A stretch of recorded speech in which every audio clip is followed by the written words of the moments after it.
Well, hello there, and welcome on into another episode of DCU Daily. And of course, as always, we start things off with the news. We get into what's going on in the world of Hollywood. We'll do some quick hits, and then of course we have a ton of DC news to get into as always after that because, well, we kind of hinted at it last week that James Gunn and Peter Safran got together and gave us like a nice little, not well, we thought it was a nice little update. It was a press event.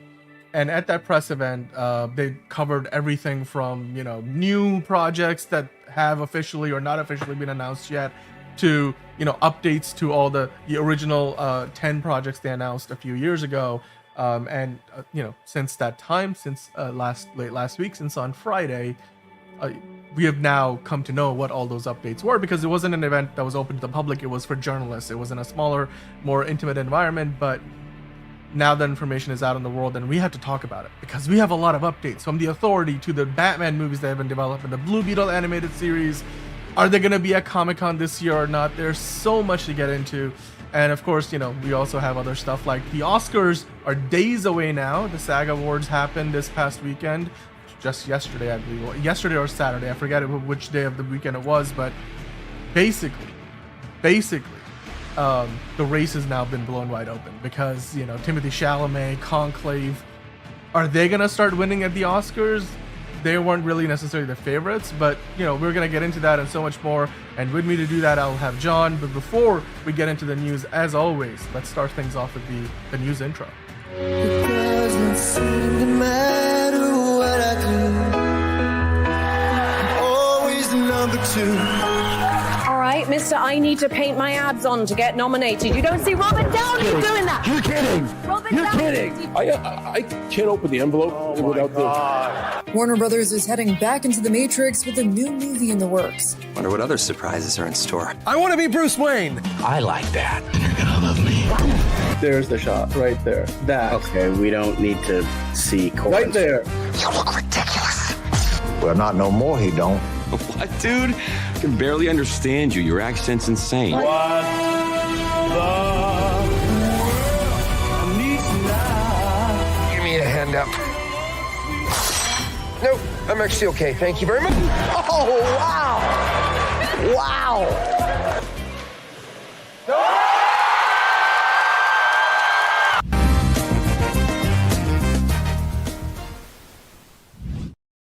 Well, it's kind of ironic that news intro ends with the last year's Comic-Con where Marvel made a big return, and well, DC didn't have such a presence. Now this year, will DC have a presence? Well, James Gunn and Peter Safran gave us a little bit of a hint at that, and we're gonna get into that later in the show. But before we do, we have to talk about what's going on in the larger world of the movies, TV shows, and everything that we love and enjoy. And to do that and so much more, of course, as always, with me, I've got John. John, how are you doing today?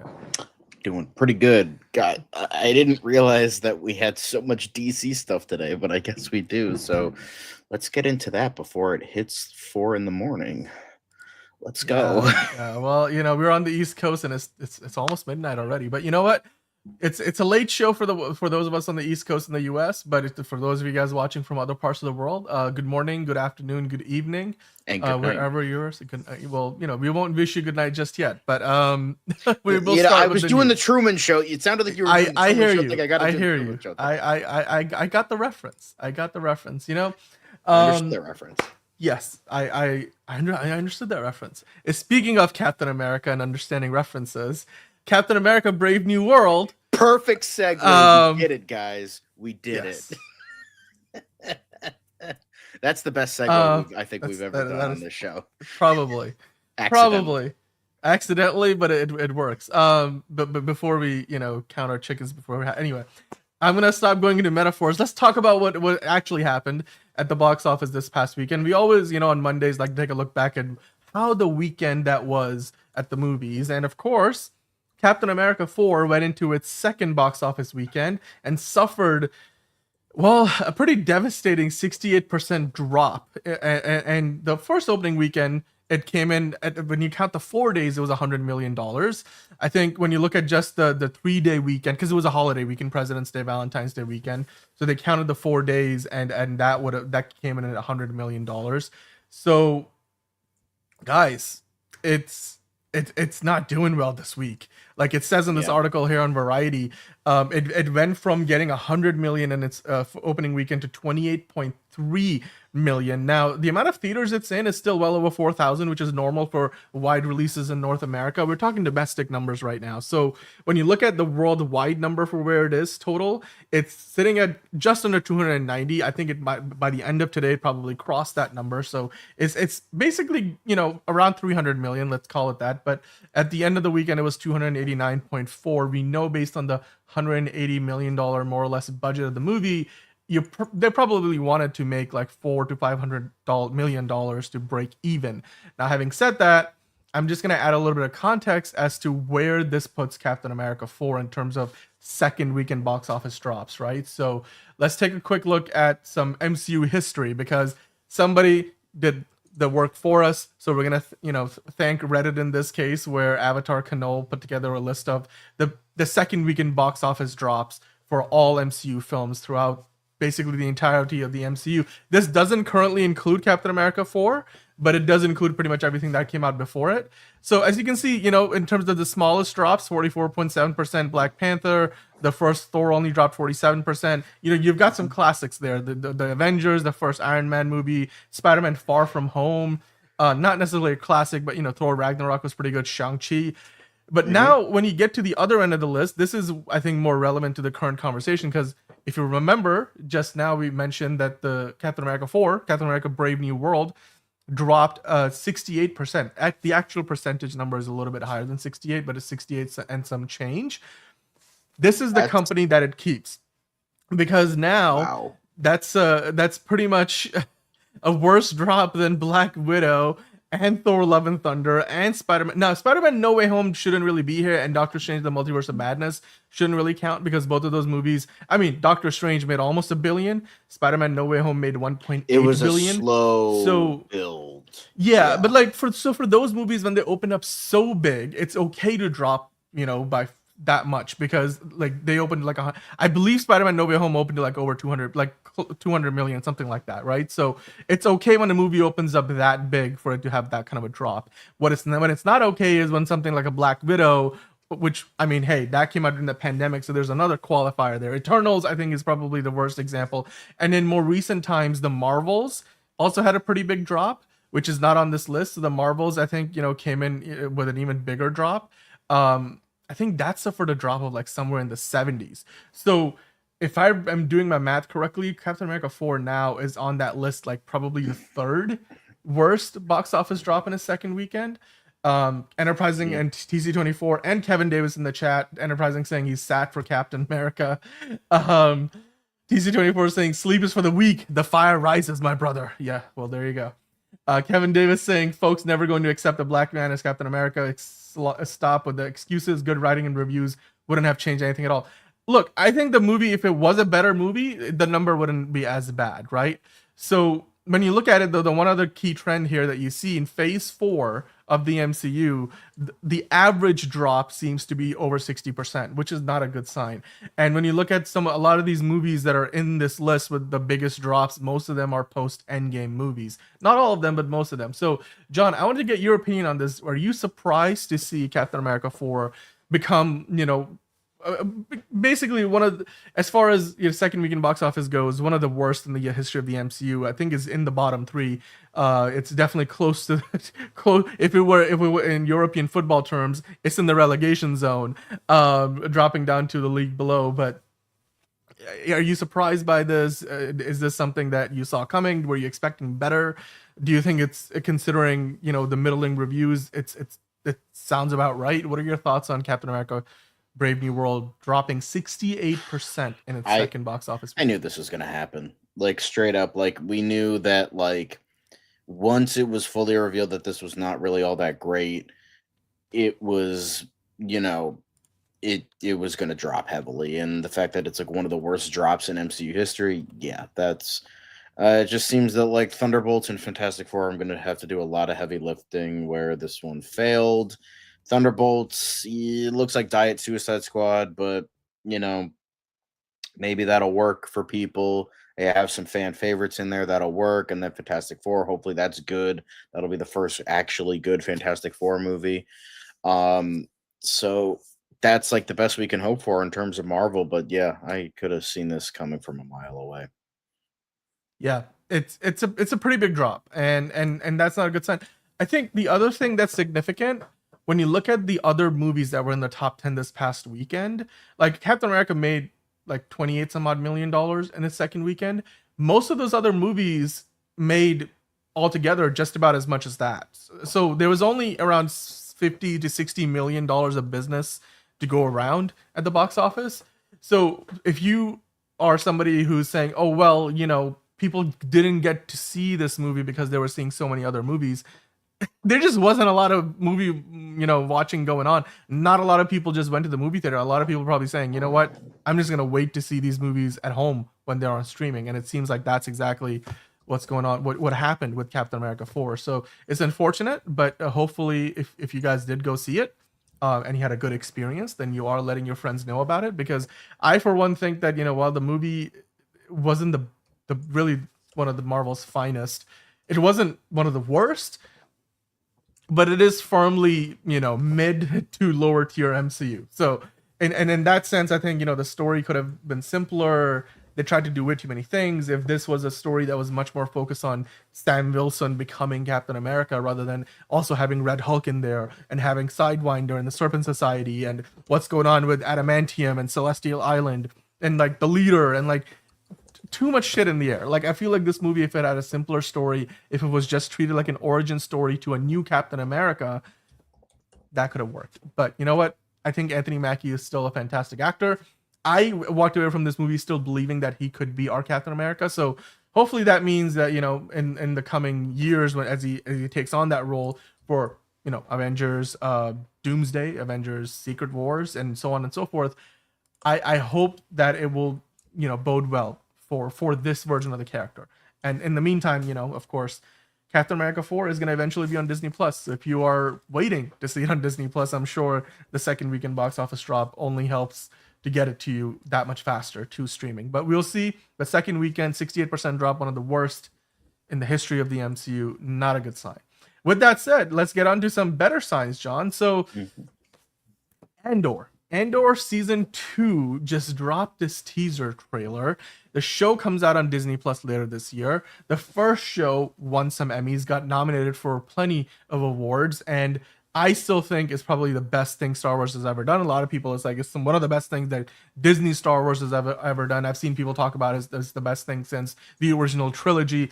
It's so well written, it's so well shot. There's very little traces of anything done on the volume. Practical sets, real locations. It feels like Star Wars the way George Lucas intended for it to be. It's got all the commentary. It's got all. It's honestly, I really, in my opinion, Andor has been one of the best things that Star Wars has done. Now, season 2 was inevitable because they, greenlit it with 2 seasons in mind. Season 2 will have a couple of time jumps. We have been anticipating this for a long time. The show will release a little bit later this year. It's going to be right in that time period where a lot of shows, that are aiming to be considered for the Emmys are coming out. So it's going to be in that prime territory. With that in mind, John, you saw the teaser trailer. What did you think about it? Did you like it? I, for one, noticed the music was probably not what I didn't get a chance to watch the trailer, but that was the one thing I forgot to do before the show because I was reading mainly I was so focused on the DC stuff I didn't get a chance to look at this. But it's one of those things. It's one of those things I constantly hear, like this is like the best DC best Star Wars show, period. And you know what?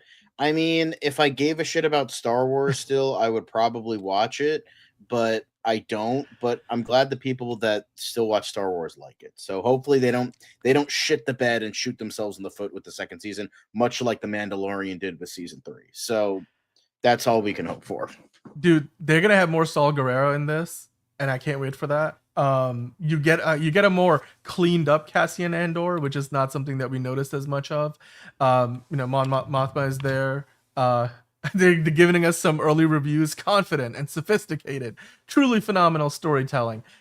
All things that we know from the first season. Ben Mendelsohn's character is in this after Secret Invasion was a terrible idea for the MCU. I'm glad that he's back with Disney doing something that, he had a really good time at. And I think his character and like Krennic in Rogue One was one of the best characters that Disney Star Wars has produced. So yeah, I mean, I love it. This again, it's tying closer and closer to a lot of what we saw in even Rogue One, the movie. So I'm glad that this show is coming soon. I've been waiting for this literally since the end of the first season, and we were like, oh my god, we're gonna have to wait like 2 years. They were filming it at the time, but the fact that they're doing this at like the level of production value that the Star Wars movies would, I think it's been worth the wait, you know. And when you look at, I mean, yeah, the cast members are great. Like I said, the music was a little off-putting because I was like, really, like it was like a rock song of some kind. I was like, that's not what I expected. I expected something more orchestral, but I'm okay with that. I'm like, whatever, like that wouldn't be what I would have gone with. But overall, again, seeing Cassian and Andor back, you know, fighting and the rebellion taking hold, this now has to bridge the gap between the first season of Andor and the events of Rogue One, which then lead directly into the OG A New Hope, the first Star Wars movie. So, or you know, the episode 4. So there's a lot of ground that, I mean, this show has to cover, I think, like 3 years worth of events, and they will have those time jumps. So I'm excited for it. I remember we did like weekly reviews for this when it first came out. I'm pretty sure we're gonna do season 2 weekly reviews. So I'm really into the idea of the show coming back. Ron in the chat now, Steven here. Yeah, Liz will be back on Wednesday and Thursday this week, Steven, if you're curious. But we do have a lot of DC news to get into, so yes, we will. Ron loved the trailer. My Dream in Orbit here saying, preach, Dan. And yes, thank you. I do look forward to preaching more about the show when it's finally out. And Daredevil is coming out soon. Yes, we will talk about Daredevil in a little bit. My Dream in Orbit saying in the next 2 months we get Daredevil followed by Andor. March and April are going to be fired. Yes. And in April, The Last of Us season 2 drops. So if you're watching that, you're going to be eating good. There's going to be a lot of good TV out there. But John, do you think this show will be as good, if not better, like the second season that the first season was? Do you think it will be as, you know, Emmy worthy as the first season was? And do you think there's going to be a drop in quality given that maybe the expectations are too high at this point, considering how much people love the first season?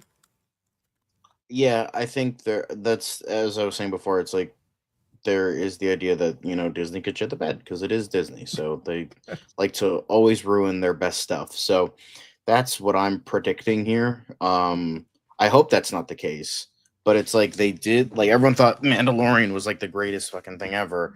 And then they fucked themselves with that. Well, yes, that was at season 3. Let's hope that they don't do that here. I'm iffy on it. I'm just like so negative when it comes to this franchise now because of what it has become. But I don't watch it, and you know, we'll see. But hopefully people like this and they can stay the course and do what's right. Well, I'm excited for it. The trailer gave me only more hope. So that maybe we can build up towards Rogue One and then A New Hope. But you know what, guys? Let us know in the comments down below what you thought about Andor season 2. The teaser trailer. It's only the first teaser trailer. Like, for all we know, the show could suck. Like, the second season could be like the third season of The Mandalorian. But as of right now, it looks amazing. I'm excited for it. Let us know what you guys think about it. Hopefully we'll get another trailer in the coming months. Maybe, you know, while Daredevil is airing on Disney Plus. So I can't wait. I'm really excited to see, you know, Diego Luna back in this world of Star Wars. It's probably the best thing they've got going right now. We'll see. But in the meantime, John, we have to talk about the SAG Awards. The SAG Awards took place this weekend, and there were some surprises, some snubs, some surprises. Timothée Chalamet being one of the big ones. He won for Best Actor, which is, I think, the first win he has had like in this entire award circuit, like at a big significant award show. So that kind of blew things wide open for that category. Of course, in the television front, we had Only Murders in the Building win. I think Martin Short won, but he wasn't there because he got COVID at like the SNL event. So that was something. I mean, the bear, you know, flopped on its face. So, you know, there were a few shocks along the way, but also a few surprises. Adrian Brody lost for The Brutalist, and that's been basically the leading contender in recent weeks. I think Liz said that The Brutalist should be the one to win, and Adrian Brody had won the BAFTA and the Golden Globe, two of the big ones leading up to the Oscars. But Timothée Chalamet took that away. So, or actually, no, Adrian Brody didn't win the BAFTAs. That was it Conclave won? No, he did win the BAFTA. He won the best. He's BAFTA won for Best everything. Actor. He's won everything except now the SAG. Except now, yes. I was getting it confused with Best Film because Conclave won Best Film. And we're gonna get into. And then I think Mikey Madison was the only wrench. Yes. I think she won the BAFTA, right? Or no? No. Demi Moore won the BAFTA. She won something. Well, we will Demi get Moore into it. won everything else, but we've got a little. We've got a graphic to kind of talk about exactly. that. And So anyway, it's gonna be easier when we have it visually organized. It's okay. It's okay. Also, but like get Timothy get rid of your private messenger. Whoa, what the heck is that doing there? I'm sorry about that. That's literally my uncle who sends me random things every once in a while, and I try to avoid what family member doesn't? My fucking sister and my dad send me random shit all the time, and then they get mad when I don't watch it because I'm like, I don't fucking care.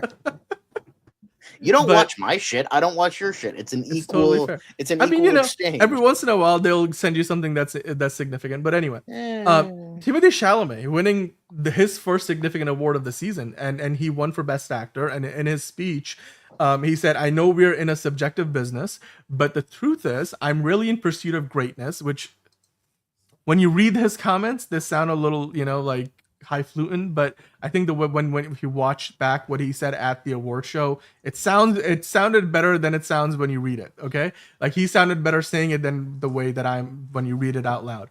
But he said, "I know people don't usually talk like that, but I want to be one of the greats. I'm inspired by the greats. I'm inspired by the greats here tonight. I'm as inspired by Daniel Day-Lewis, Marlon Brando, and Viola Davis as I am by Michael Jordan, Michael Phelps, and I want to be up there." So I guess he's putting it out there. He's like, this is my intent. I want to be known and remembered. I want to be one of the greats. He's in pursuit of greatness, John. What are your thoughts on Timothée Chalamet? This might be the only big win that he has of the season. I mean, who knows? But he's certainly put his name in the conversation now for the Oscars this upcoming weekend. I mean, it sounds like typical actor shit. Like, he sounds pompous. He sounds, first off, it's like, I'm in pursuit of greatness. What, do you think every other actor is in pursuit of mediocrity? Like, that's, what it reminds me of? You know how on reality shows or cooking shows or something. Yeah. Like because I watched a lot of Chopped way back when, but like how half the contestants were always like, I came here to win. It's like, no, really? I thought you came here to fucking lose. Like, what else? Why would you do this?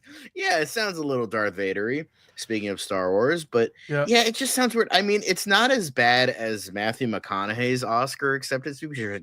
My role model is myself 5 years from now. It's like, bro, what the fuck are you talking about?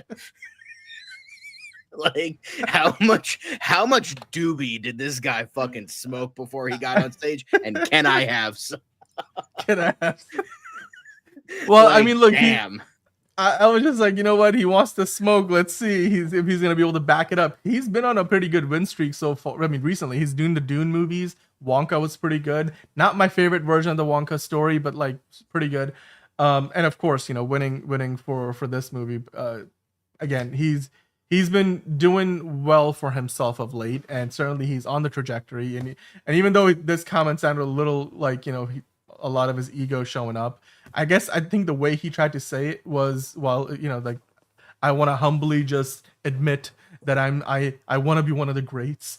But it's just one of those things where you can never say it and not have it come across as a little out there. But nonetheless, we'll see whether he wins this year at the Oscars. Now, speaking of the Oscars, Sean, this is a graphic I wanted to talk about from before. This mentions the 5 big awards on the way, including the Oscars, of course, but the 4 leading up to the Oscars and then the Oscars themselves. Of course, we don't know who has won the Oscar yet. We're going to find out in roughly a week's time, this upcoming Sunday.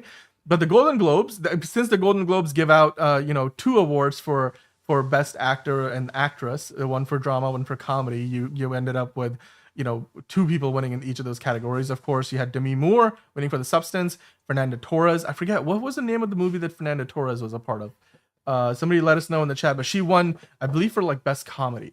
And then you had Adrian Brody winning for The Brutalist, which was, I'm pretty sure, the drama.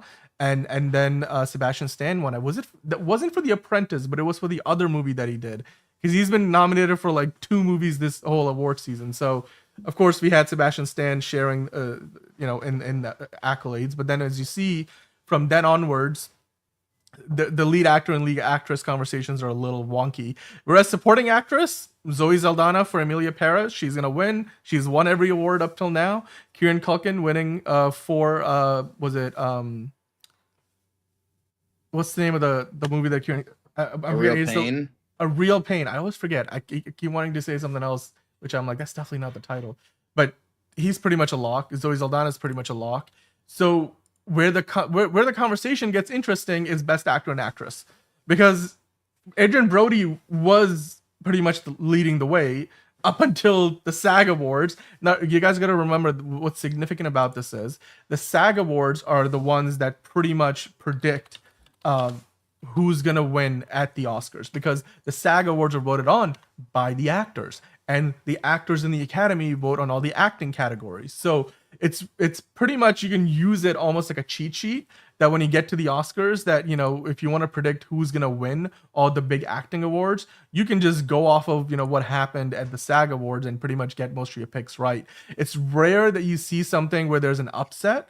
I think pretty much the last like 10 or odd years, the winners at the SAG Awards have always gone on to then win at the Oscars. Last year we had a bit of an upset because Lily Gladstone won for leading role at the SAG Awards, and then somehow Emma Stone won for Poor Things at the Oscars. So and Killers of the Flower Moon was a big movie. Like, Lily Gladstone was winning it all.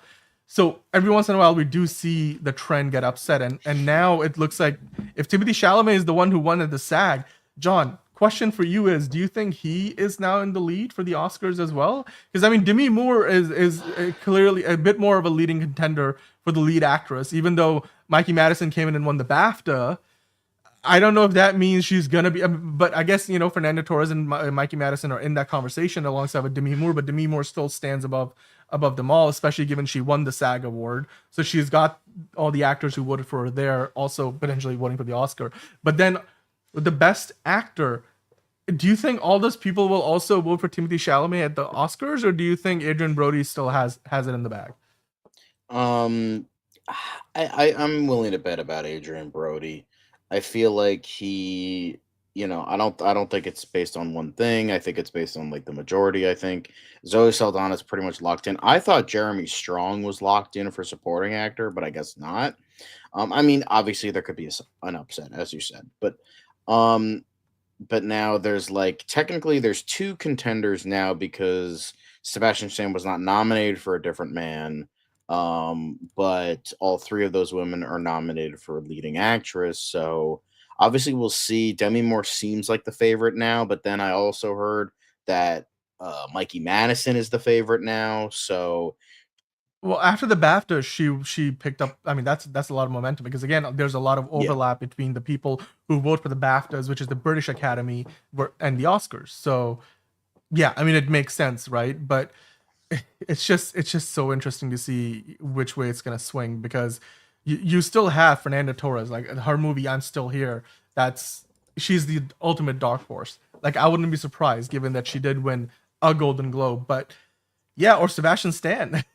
He's hanging out in the background in there, so you never know. I mean, Jeremy Strong is probably. I don't think Jeremy Strong is going to get anything in the Best Supporting Actor role, because Kieran Culkin's got it. So those Severance brothers, A Real Pain, I think, is going to win. But Sebastian Stan for The Apprentice, he's still in that Best Actor category. Yeah, it's going to be interesting to see which way things go. As of right now, it looks, the momentum goes with who won the latest award, which is the SAG Awards. The other thing I wanted to mention at these SAG Awards, their best film equivalent is like Best Ensemble Cast. So who won that one was Conclave. Conclave won for Best Ensemble Cast. So, and we know that it won Best Film at the BAFTAs. So I am wondering if Best Film is, now something that Conclave is going to be, in the lead for. Because that's, that was a surprise. Like, a lot of people thought maybe Wicked would win it, Anora might win it, but Conclave picking up a couple of big No, wins. Conclave leading I up to the feel like has the Oscars. most substantial like ensemble because like Yeah.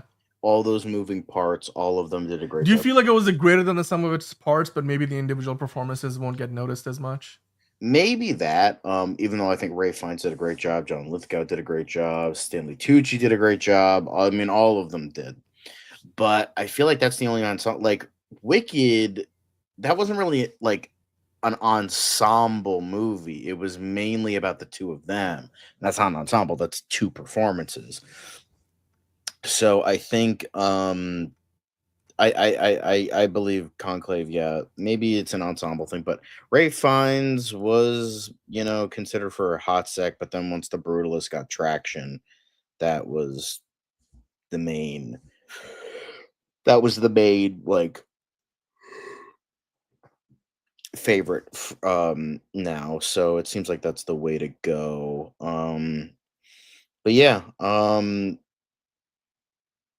but it seems like the Brutalist is the favorite to win a lot of things. So Yeah. but yeah, whatever it is, I think I No, think I mean, hopefully the other thing I picked the wanted to right point person. out. Yeah, no, absolutely. The other thing I wanted to point out was because the SAG Awards not only award for movies, they also give awards out for TV shows. Of course, the Oscars are only the movies. So there were a couple of significant ones on the television side I wanted to quickly go through, John. I mentioned earlier Only Murders in the Building won for Best Ensemble in the Comedy Series, which is basically the best comedy TV show equivalent. Best Drama Series Ensemble went to Shogun, which, no surprise to anybody, it's won pretty much every award. It swept every category and every award show leading up to this point. Hiroyuki Sanada winning the best actor in a drama series, Anna Sawai winning for best actress. So again, Shogun. Martin Short winning at 74 years old, except like I said, he couldn't be there because he got sick with COVID after the SNL 50th anniversary. Jean Smart again winning for Hacks for best actress in a comedy series, not a surprise there. Because she's been winning, all the big awards leading up to this point. Then our boy Colin Farrell for The Penguin, best actor in a limited series or TV movie, winning for his turn, in the DC TV show, which is looking more and more likely that is going to get a second season, which we'll be getting into later on this year. John, were you surprised at all to see Colin Farrell pick up a SAG award this year? He just continues to pick up all the accolades. No, he did a great performance. That's not surprising. Bro got the highest, in terms of TV, got the highest prestige in the land with the Golden Globe. So like everything else is following suit. I appreciate the sarcasm. By the way, we have not only Steven There was no Ortega in the sarcasm. chat, we also have Steven Anderson in the chat saying Captain America is the victim of What the the pandemic. sarcasm? And why did Marvel there was no use sarcasm. Hulk villains? What are you talking about? No, the Golden Globes aren't exactly considered the most prestigious. They're No, I mean like in terms of TV, I would say Golden Globe is above Emmys, right? no, the Emmys are the big ones. No, I know the Emmys are usually, but like I think like Golden Globe because it shares with both movies and TV. I always thought it was more.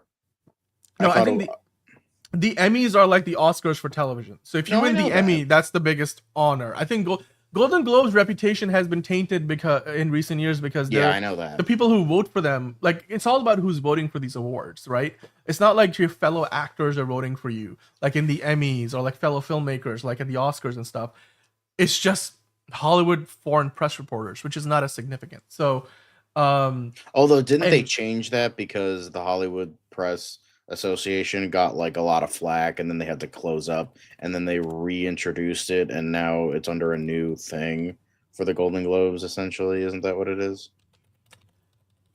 they've got more people, who part of that membership group, but it's still a fraction of what we have at the Oscars. It's still like a couple of hundred bucks. No, it's still only like a couple of hundred people versus, or a few hundred people versus like 8,000 people at the Academy Awards. So much bigger contingent there. By the way, hello to like I said, Steven Anderson in the chat, and hello to Fiona. Antonio is also here. Mod Fiona's in the house. Hello. Please do moderate. So far, everybody's keeping it together. But hey, Carla Sofia Gasson is going to be attending the Oscars this year. Despite all the controversy, Netflix has agreed to pay her expenses to do so. She wasn't, anywhere to be seen throughout pretty much most of the awards circuit leading up to the Oscars because she stepped back and let the movie sort of have its shot, Emilia Perez, without all the controversy surrounding her. But since she is nominated, and I think it's for Best Actress at the Oscars, it seems fair that she would, obviously she got the invite, and it looks like Netflix is paying for her to be at the award show. I don't think we necessarily need to get into the details of this. I just wanted to kind of point out she will be there. So if you are watching the Oscars, do not be surprised to see that she's at the event. And we shall see, how much screen time they give her, or if, Conan references anything in his opening monologue or so on. But hey, you know what, John? The next story is something literally Steven Anderson in the chat was talking about this like a few minutes ago. By the way, TC24, I agree with you. Emmys are the highest honors in television. I happen to have an Emmy actually. It's not nearby. I would bring it out. I have brought it out before off, while we're not live, but I do have one of those. It's a lot bigger than like an Oscar trophy, by the way. It's a lot heavier than I realized when I got. I'm like, oh my god, this thing is huge. That's what she said. But anyway, so I wasn't gonna say because I thought I was gonna get yelled at. You know what? Yeah, I can go there. I can go there because I'm hosting. Ron is asking, how do you have an Emmy? I worked. It's like a sports Emmy, but they're all like Emmys. So it looks the same. Because I worked for NBC Olympics for Tokyo 2020. And yeah, I got an Emmy. My whole team did. Anyway, so. Question for John in the chat from Steven Anderson was, do you think Kevin Feige should step down as Marvel president, perhaps giving the reins to the Russo brothers? Well, good thing that you brought that up. Oh, by the way, TC24 saying, best way to remember, John, is to think of the acronym EGOT. E is for Emmy, yes. I mean, the EGOT doesn't include Golden Globes, but anyway. We digress on that part of the conversation. Let's talk about. Okay, so John, up.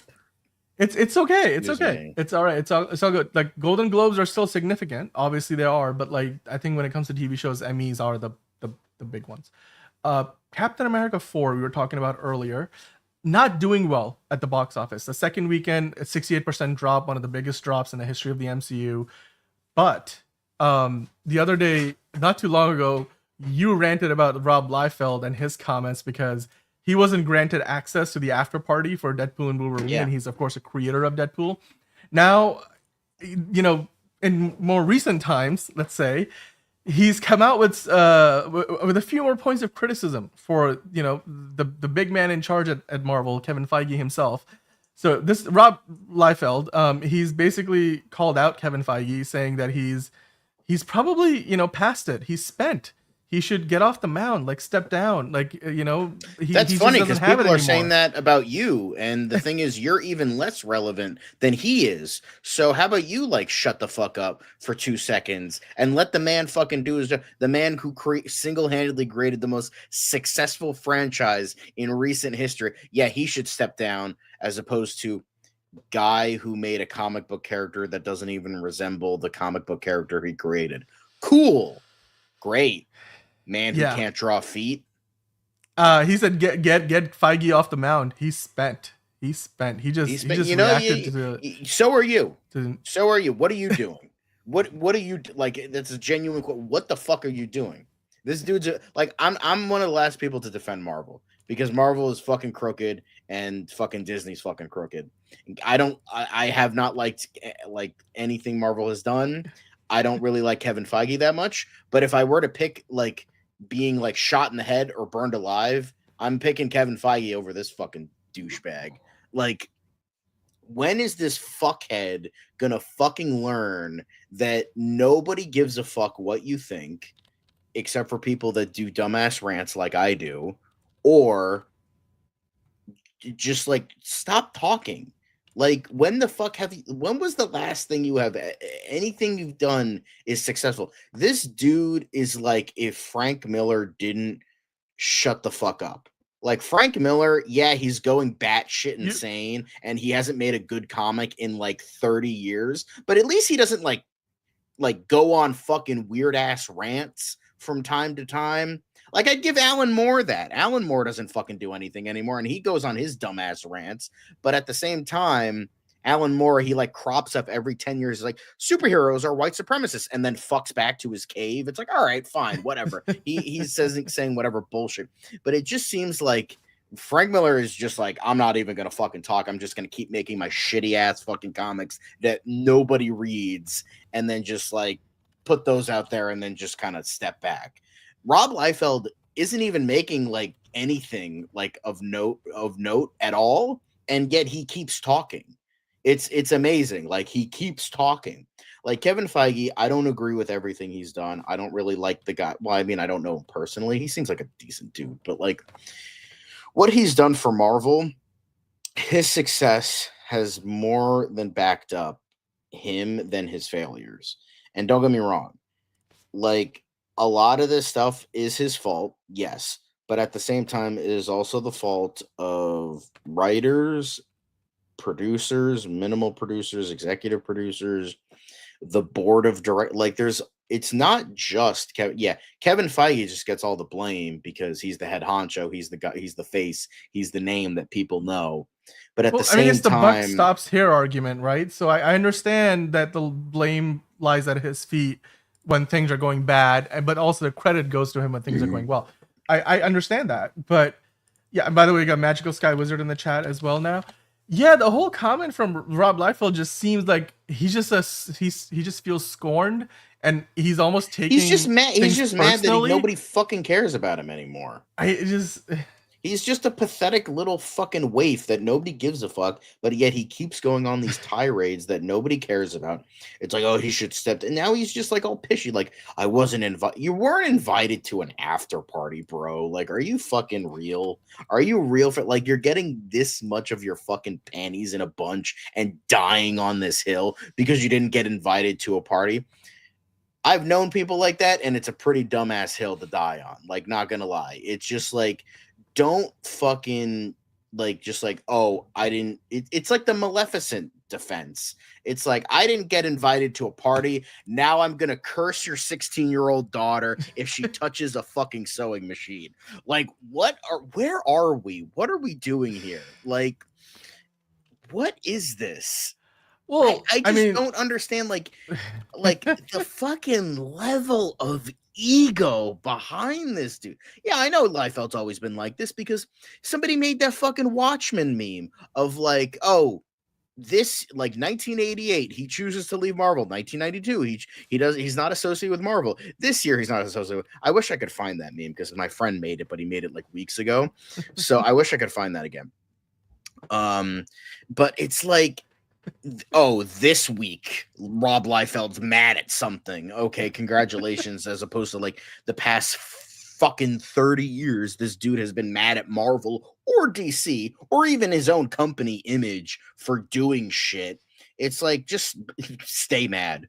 Like, honestly, at this point, just fucking stay mad because there's no way that your dumbass head can fucking get itself out of your own fucking ass that you can learn that you just need to shut the fuck up, because he's never going to learn, and we're always going to be here commenting on it because he's a fucking idiot.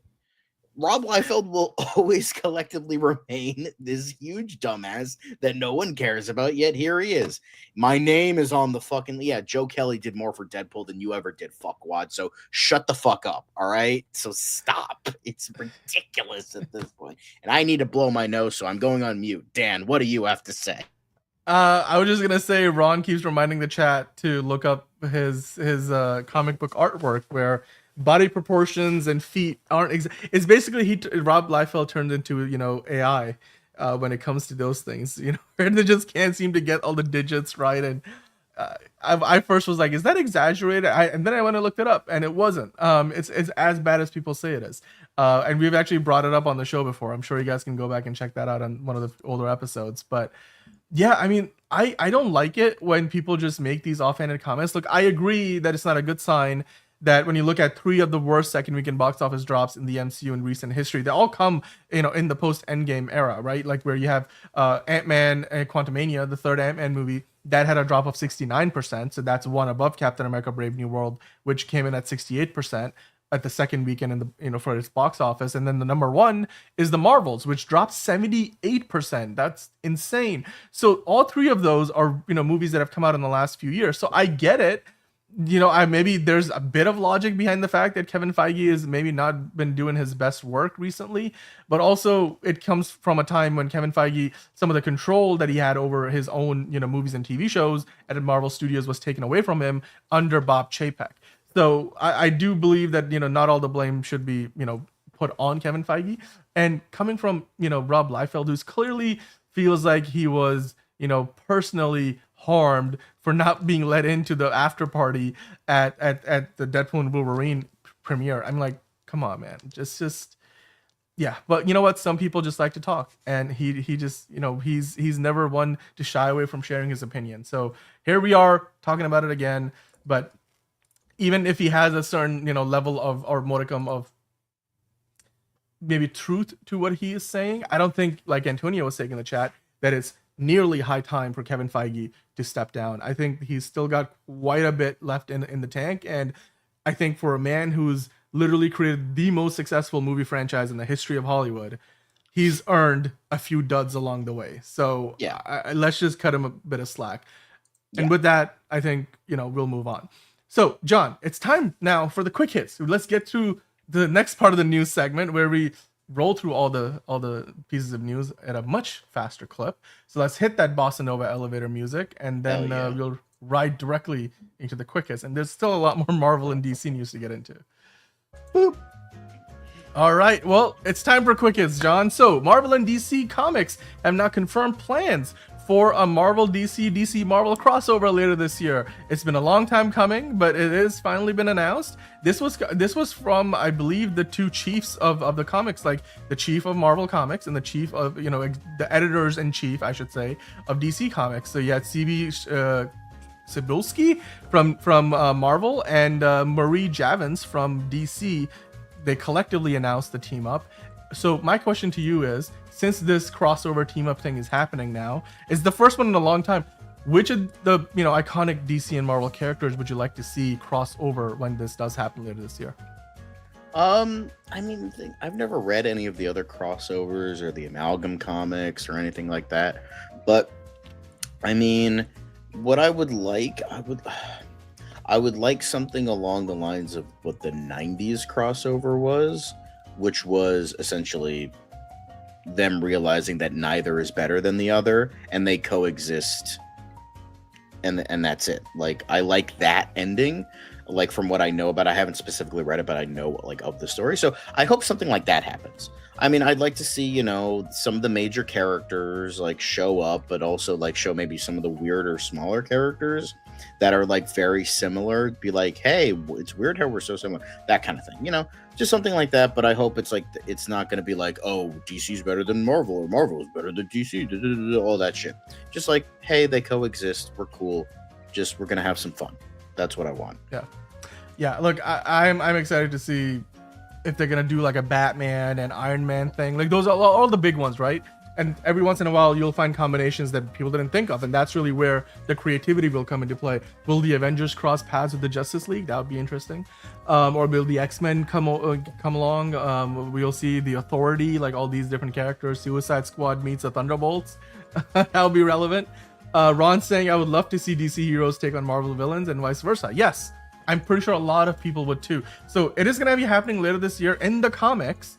The movies, let's just say Kevin Feige and James Gunn, whenever they've been asked, they've left the door open. So that can still happen eventually. I hope not. But I mean, they haven't committed for to anything. Money, maybe. They haven't committed to anything. It's difficult because you're like, who's gonna win what? But I mean, in a movie, it's not like one person has to win the fight. It could just depends on how the story plays out. It could probably be like they'll fight and then they'll end up on the same team facing a villain. But anyway, or a team of villains. But in the comics, it's gonna happen later this year. So Ron, you are excited, much like we are. So definitely go and get yourself a copy when it comes out. But in the meantime, John, we have to move on and talk about the television side of Marvel.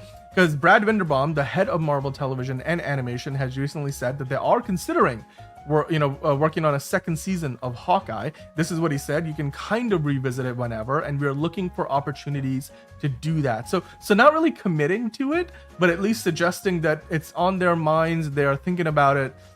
I guess it will depend on if Jeremy Renner wants to come back, if Haley Steinfeld has availability, or if it might be too costly.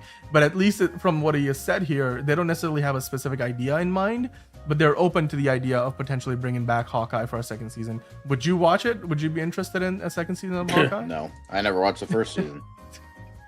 Well, that's great. I actually enjoyed it. I think a lot of people ragged on that show, but I had a fun time with it.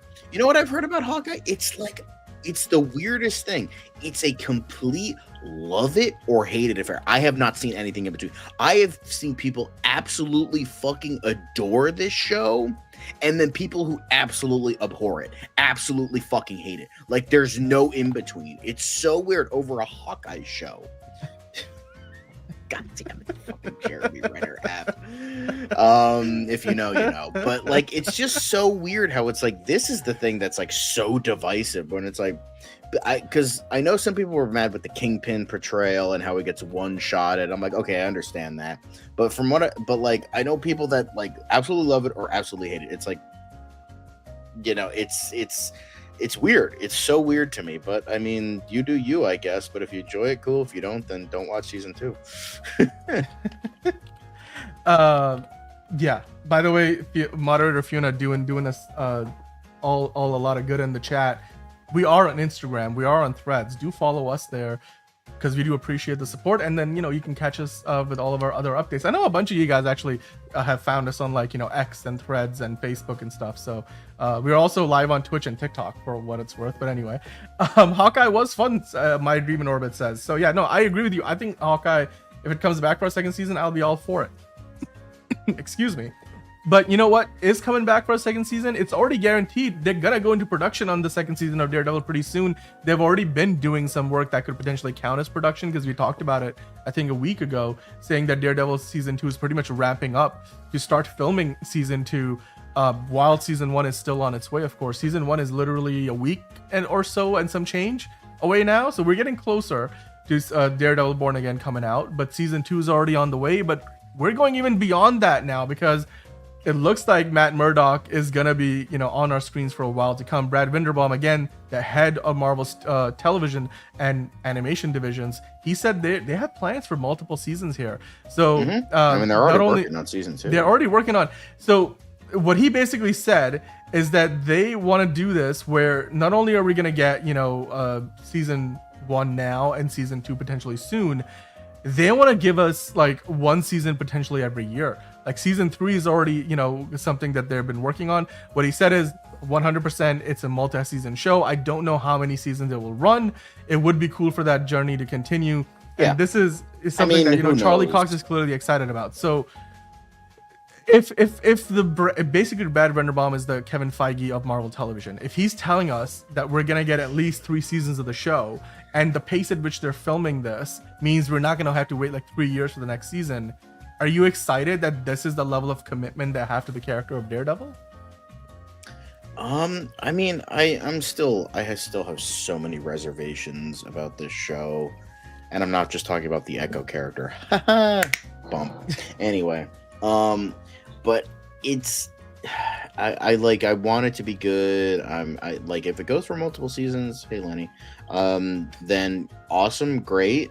But I mean, if it sucks, then it's like, oof, it's gonna be like a Velma situation. Well, this thing was made for 2 seasons. Guess we gotta schlep through it or hate watch it, which is the best we can do.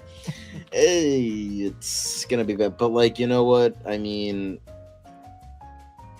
I liked Your Friendly Neighborhood Spider-Man. I liked how that turned out. I was one of the few that advocated for it, and it paid off. Suck it, losers. But I this one I'm like kind of iffy about. Like, some parts of it look really, really good, and then other parts look really, really not good. That, like, why does Daredevil have tits? Like, what the fuck am I looking at? That suit does not look good from every angle. That does not look flattering at all. Yeah. like, and it's weird because it's like the second season suit and second season part of the third season, it looked so much better. Like, guys, you have more of a budget. I guess that's the fault of it. Like, when you have like no budget, sometimes you got to work with what you have, and sometimes that warrants a better product. And then carte blanche could like fuck you over, like it has for a lot of people. But I think this could be a really good continuation of a great show. But at the same time, I'm just so like Your Friendly Neighborhood Spider-Man, it's about Spider-Man. Spider-Man, that's my bread and butter right there. So like, outside of the first two Marvel movies, I'm like, okay, the bar is low. What can you do for me? And it did it. Daredevil, like, the bar is so fucking high that it's like, it's in space. Like, you guys gotta at least like break the atmosphere with this thing, because if you don't, one, your showrunner is gonna look like a fucking moron, and I'll laugh my ass off on that day, and two, you're gonna lose a shit ton of fucking people. Like, say kiss goodbye all the fucking like, oh, we're gonna have Jessica Jones, we're gonna have Luke Cage, we're gonna have Iron Fist, we're gonna have the Defenders back, we're gonna do this. Nope, none of that's happening. So he does, oh my god, he fucking looks like the Captain America with tits. Oh, that's good. He does. Oh my god, that's so fucking true, man. Oh my god, that's hilarious. That's the best joke. That's the best joke. That's the best joke. It ties in perfectly to what we were talking about earlier.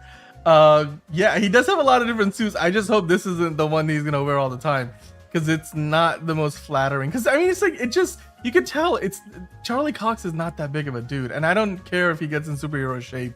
That's a bit much. That's a bit exaggerated, and it doesn't look good from this angle. It doesn't look good from most angles. I saw it in the recent trailer, and I was like, I don't know. Like, I don't think we need that. Like, it's on one hand, you have James Gunn for Superman. He's like, Superman doesn't need, like, padding in his suit or a wet t-shirt look. And here we are with, Charlie Cox's Daredevil getting a suit that just is about as not grounded as, any Daredevil suit has ever. I mean, maybe since the one for Ben Affleck back in the day. I mean, that wasn't grounded in a different way.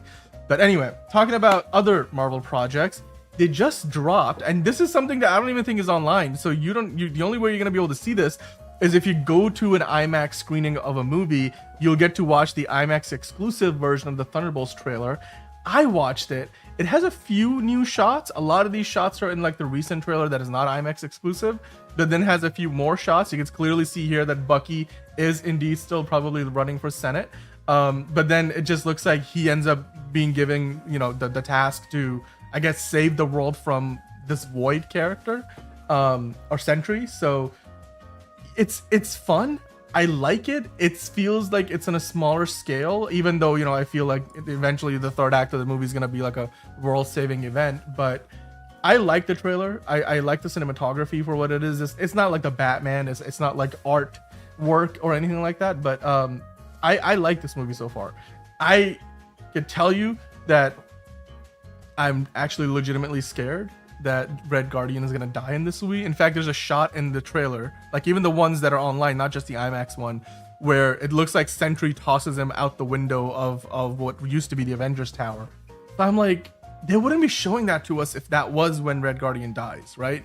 That feels too obvious. So I'm really hoping that that's like a red herring, and it's not really them killing off probably the best part, probably the best part of the movie, because I do not want David Harbour's character to die.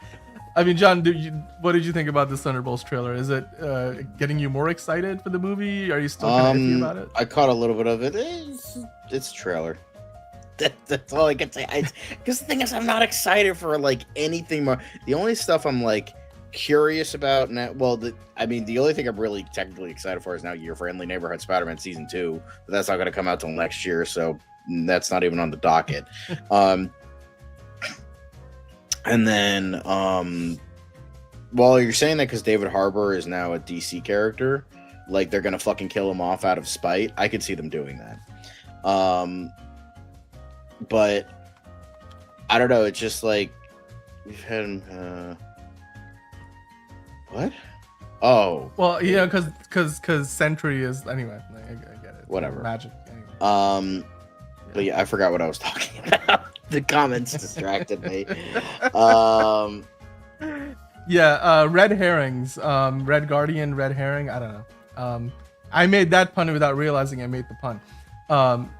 So anyway, it seemed, yeah, sorry, Magical Sky Wizard. It does seem to be a curse that everybody who's a Magical Sky Wizard in a movie seems to die. Well, you know, unless you're well, no, Superman did also die in BVS, but then they brought him back, so you know, it worked out for him. My Dream in Orbit's like not good for Red Guardian. The Thunderbolts have no flyers. I know there's no, if he does get, that's what my problem is. In the trailer, he gets like pushed out of the building at like probably floor but he's a 100. super soldier. Fucking okay, Captain America but, fucking like got thrown out of a plane and was fine. Yeah, but we have never seen a super soldier land and from that height and survive in the movies. I wonder if you, even if you like, would you still hit the ground and be a splatter of blood even if you are a super soldier? This is my concern, right? Because like you said, there's no flyers on that team. Who's gonna be saving him unless they can convince Sentry to go save him in the time that he's still falling, you know, on, you know, from floor 100 all the way to the by that ground. time he's sidewalk pizza. What are you talking about? I know, I'm just it's oh, yeah. And what I was saying before, I had to go back into the video and check, but like in terms of things I'm excited for, by the way, not excited for Thunderbolts, not excited for, I'm curious about Daredevil and Fantastic Four, but that's pretty much it. And then any future Spider-Man projects, but outside of that, well, no, it isn't a spoiler because it's, well, did you see Captain America 4? I should say it's spoiler alert because in Captain America 4, Bucky Barnes does have a cameo, and that's where you find out he's running for office. I figured since most people are not going to see that movie, it's safe territory. We've been talking about it for like a week. This is not the first time Ron we have mentioned it on the show, so I apologize if it came across as a spoiler to you. But anyway, yeah, it's Magical Sky Wizard saying every Alexi dies. Yeah, that's kind of true. Stranger Things, Creature Commandos. Yeah, that's not a good sign for David Harbour's character. Speaking of Stranger Things, but anyway, we'll see just how good Thunderbolts actually is. If you guys get to check out this trailer in an IMAX theater near you, let us know what you thought about it. In the meantime, we have to move on to talking about other Marvel stories. So Michael Green, he was attached a while ago to the Midnight Suns project. He's worked on Logan and Blade Runner 2049, but apparently, according to Daniel RPK, he's no longer attached to the Midnight Suns project in Marvel Studios. The studio is now searching for a new writer for this movie or TV. I think it was a movie, right? So, John, are you surprised by this? Do you care about it? Do you think this Midnight Suns thing is ever going to happen?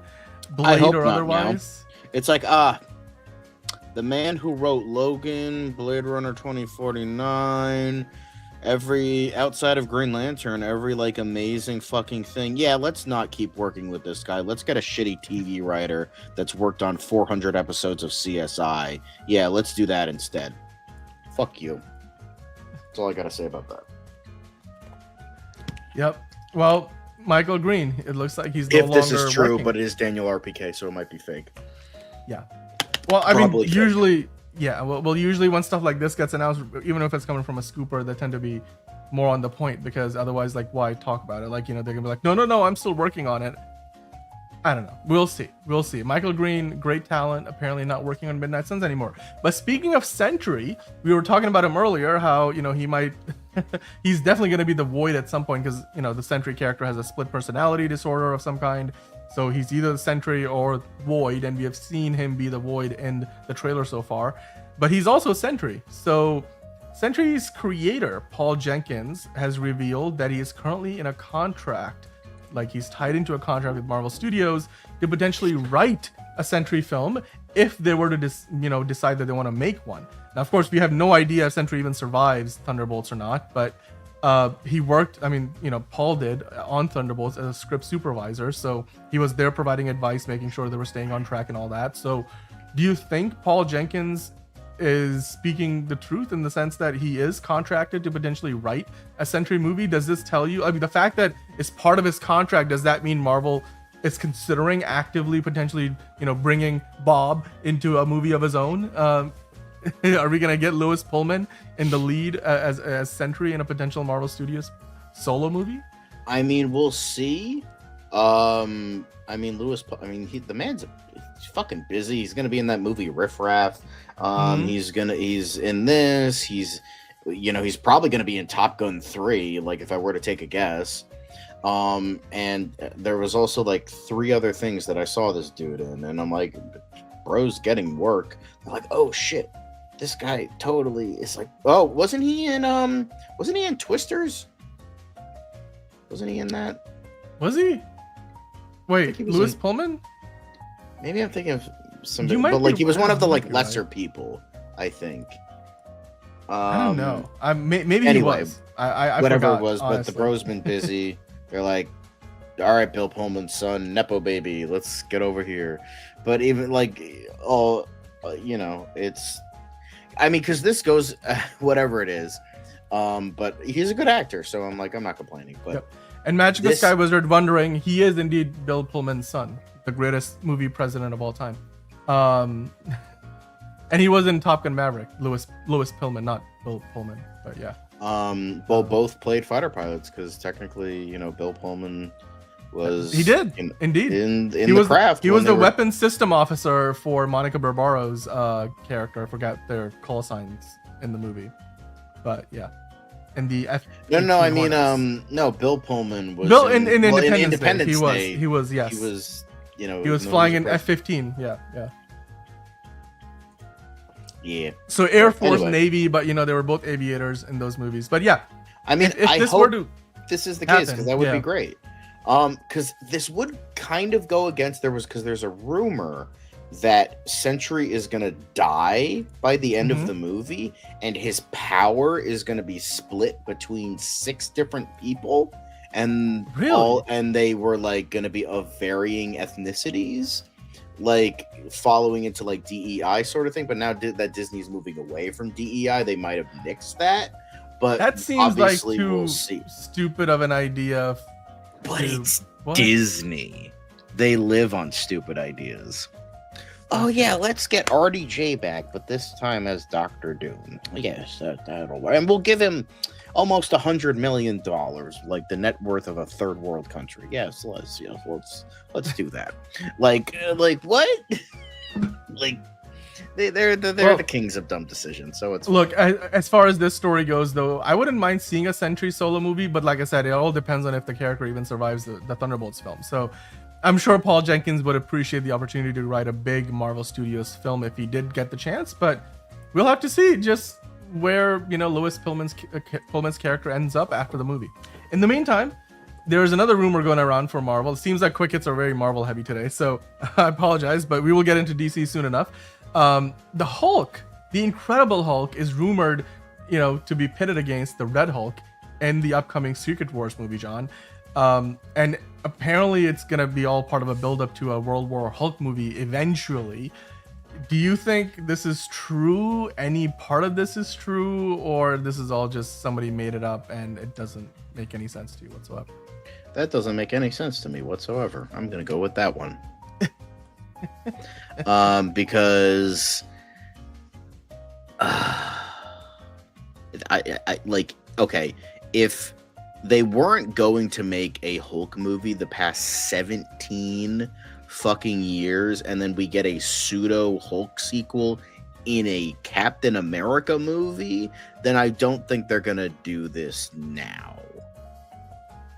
So, I mean, sure, like I could see like Hulk versus Red Hulk in Avengers Secret Wars, but hello, Michael K.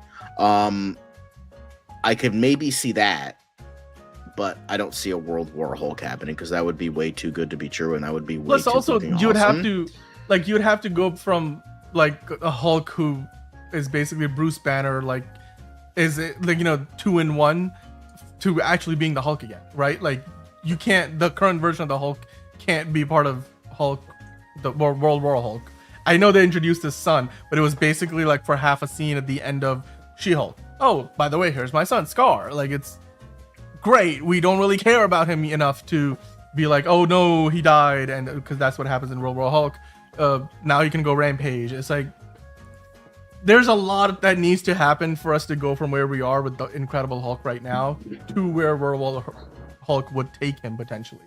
So yeah, Michael K saying MCU ruined the Hulk. They really messed up, I think, his character story because Disney just does not want to produce a solo Hulk movie. If they wanted to, they would have done it instead of Captain America 4. Yes, and exactly. Yeah, they don't want to share money with Universal, which owns the distribution rights. They don't like co-own the rights. It's specifically the distribution rights that Universal has. Same with Namor. That's why Namor was in Black Panther instead of getting his own movie. So, yeah. Sorry, Lenny and Fiona are having a different conversation in the chat. All right, weird flex, but okay. Yeah, Michael. Who's your art hero? Myself. Me, myself, and I. Fiona says. Well, mine is Fiona, as you can see right there. But Michael K saying the Incredible Hulk movie was better than the whole MCU Hulk. Yes, it was in the sense that he was still the Hulk. But he was also still the Hulk in the Avengers. That was probably. I mean, I feel like the last time we saw the Hulk being the Hulk in the way we all remember and love from the comics is Avengers: Age of Ultron. And, you know, even in Thor Ragnarok, it was a little bit different. I mean, I did like him there, but yes, Age of Ultron, like Ron is saying. So yeah, it's been a long time. But yeah, oh yeah, and Fiona and I will be traveling a lot. So that's also a conversation happening in the chat. But in the meantime, let's move on to our next quick hit, the last quick hit of the day. This is a belated birthday. Happy belated 96th birthday to the great James Hong, who a few months ago, I think late last year, we talked about it on the show. He got himself his very own star on the Hollywood Walk of Fame. Mm-hmm. He has over the weekend turned 96 years old. Bro, an incredibly long career. He's got over 700 acting credits. He has no plans to retire. When he was asked about it, he said, "I'm going to do movies until I can't walk anymore and can't talk anymore." You can't stop artistry. Artistry will always find its way. Now you have to Dan, you have to say it like Jeff Goldblum. Artistry will find its way. You can't stop artistry. Artistry will find a way. Faster, must go faster. Anyway, that's chaos theory. That's yes. Well, and with that, we have come to the end of Quick Hits. So get that the fuck out of here. Get that music out of here. And guys, let us know in the comments down below which of the news topics did you like the most. Hit that like button if you haven't already. We see a lot of you guys watching, and we're gonna continue on with the show because we're not done yet. No way in hell. So let's move on to the main event of the show, shall we?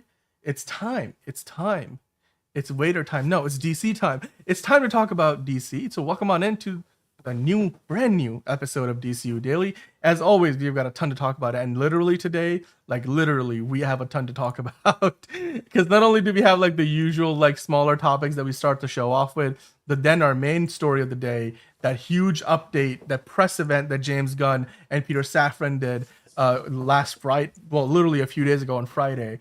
We hinted at it late last week, but we didn't really have a ton of details because it wasn't open to the public. Now we know. So we're going to talk about that in detail. But before we do, I want to bring John back into the show. John, which of those updates are you most excited to discuss, or is it one of the other stories that we're going to get into before we get into the big press event from DC? I'm excited for the press event. Obviously, I'm excited to talk about everything, but that press event, I was like, no, whoa, holy fuck. What are we talking about today? Goddamn. Okay, let's see. Thank God you came across this one because this was fucking huge. I was like, oh yeah, that sounds. Whoa, no, that's a lot. Okay. No, and you know what? Because it's rare that you see an article where you are like 20 paragraphs in and you're still getting hit with bangers after bangers for like news items and updates that you're like, oh, and that's happening and that's happening and that's not happening. It's like, we're gonna get through it all. Don't worry, guys. We're not gonna miss anything. And we're so glad that you're here for the conversation. Joining us now is Man of Steel Magnolias, joining the show just in time. And the conversation in the chat continues as you guys are watching live. So thanks for typing it up in the chat. We will try to bring in your comments as we do. A lot of good stuff in there. Let's see. Jalen Harris is here. Jalen Harris always showing up at the right time. And yes, Ron, it is DC time. There's a lot of DC news to get into. Enterprising saying this is his favorite time of the show. So let's get things started here, shall we? The first story I wanted to kind of dive into is that of Constantine. We've been talking a lot about Constantine 2 recently because there's been like news of like, you know, them potentially working on a sequel to the Constantine movie that Keanu Reeves did. And recently he was talking about it, saying that, you know, him alongside Francis Lawrence, the director, and Akiva Goldsman, the writer of the original Constantine movie, they've pitched the idea of a Constantine 2 to DC, and it looks like James Gunn and Peter Safran, you know, kind of went for it, saying this. This is what Keanu said, that they said okay, so we're going to try and write a script. So again, it's not really news because you've discussed this a lot, John. But the fact that they are working on a script, obviously, this doesn't mean they've got the green light. But the fact that they are working on a script, does that surprise you that we might, you know, almost 20 years later, get a sequel with Keanu coming back? I mean, you know, it's like Francis Lawrence said, oh, we're working on the script now. Keanu's saying, oh, we haven't done a script yet. So it's like, who's telling the truth? But obviously, I mean, I have yet to see the movie. I've heard like it's it's like a big cult hit. A lot of people like it, even though it didn't initially do that well. I know it has its naysayers because he's American and Constantine isn't American. So, and I would like to focus on, you know, the character that's closer to the comics than an Elseworld story that's a sequel to an older movie. So, you know, like whatever it is, I think just don't look like John Wick. Just shave your beard, fucking cut your hair, just look like what you did in the first movie. Well, look, yeah, I would love to see the look of the character not feel like he just walked on the set and they said, no, you look good, just stick with that, like what they did with the last Matrix movie. I get it, that kind of tied into the story of the film, but I would really like for Keanu Reeves to not look like his John Wick character in every movie going forward. But let's see. I mean, Constantine, regardless of whether it's part of the DCU or not, actually, we did a fan casting of potentially who could play Constantine in the DCU last week. We talked about potentially Dan Stevens taking on the role. So you guys, if you haven't checked that out, go back and check that episode out. I think it was a pretty good list of names, including, like I said, Dan Stevens at the top of the list. But in the meantime, John, we do have to talk about, of course, the summer of Superman is on the way. But it looks like, you know, it won't just be the summer of Superman, because it will be then the fall of Superman, and then Supergirl comes out next summer. So we're just gonna go from super to super to super. And for those of us who are, you know, collectors of things like movie scripts, James Gunn's official Superman screenplay is going to be released in October 2025, so basically later this year. And people can go to like Amazon.com or wherever you can get yourself a copy, and you'll be able to then get a more closer in-depth look at the script itself, the script that ends up with the movie. This is not the most unique thing for Superman, because a lot of movies do this where they'll release the screenplay, and sometimes it's the shooting script where you'll see the notes and stuff. Sometimes it's basically like an editor goes in and takes all the shooting script, you know, information, all the little notes and stuff, and basically gives you a version of the script, which would be, I guess, if they had a very cleaned up version of the final script that they worked with. Because a script is an evolving document. Like, you go from the one that you start with when you go into production to one, you know, copies and changes being made and all the different color pages, the pinks, the yellows, the greens, the blues, and all the different revisions. And then eventually what you end up with by the end of the shooting process is a version of the script that it was probably, you know, very different from the one you started. Not like the bones of it have changed, but a lot of details get moved around and changed up. Like, even recently I was watching a clip from the Oscars official YouTube account. It was like a YouTube short. You know, when they play you the scenes, it was a scene from Conclave, and then they had the script scrolling next to it, and you could see that the dialogue, like, there were elements of the scene where the actors, you know, wouldn't say the entire line of dialogue, or they would say a modified version of it, or like they would start a little bit later and clip off some of the lines and remove a few words. And so those kind of things happen between directors and actors. Like, you know what, it would sound better this way. You know what, leave out that part, let's just stick with this. But when you get these scripts, all that shit, or ad lib, right? Sometimes there's stuff in there that's like, you know what? Okay, that captures the essence of what was in the script, but we're gonna say this instead. So when you get a script like the Superman official screenplay, it doesn't necessarily mean you're getting the script that James Gunn went into production. You're getting stuff like this. Exactly. This is what I have. This is the stuff I filmed. This is the stuff I worked on when I was in college. My screenwriting professor, we wanted to read the script by ourselves, and then we would watch the movie to see what was different. And so we had American Beauty, Juno, and the movie Sideways.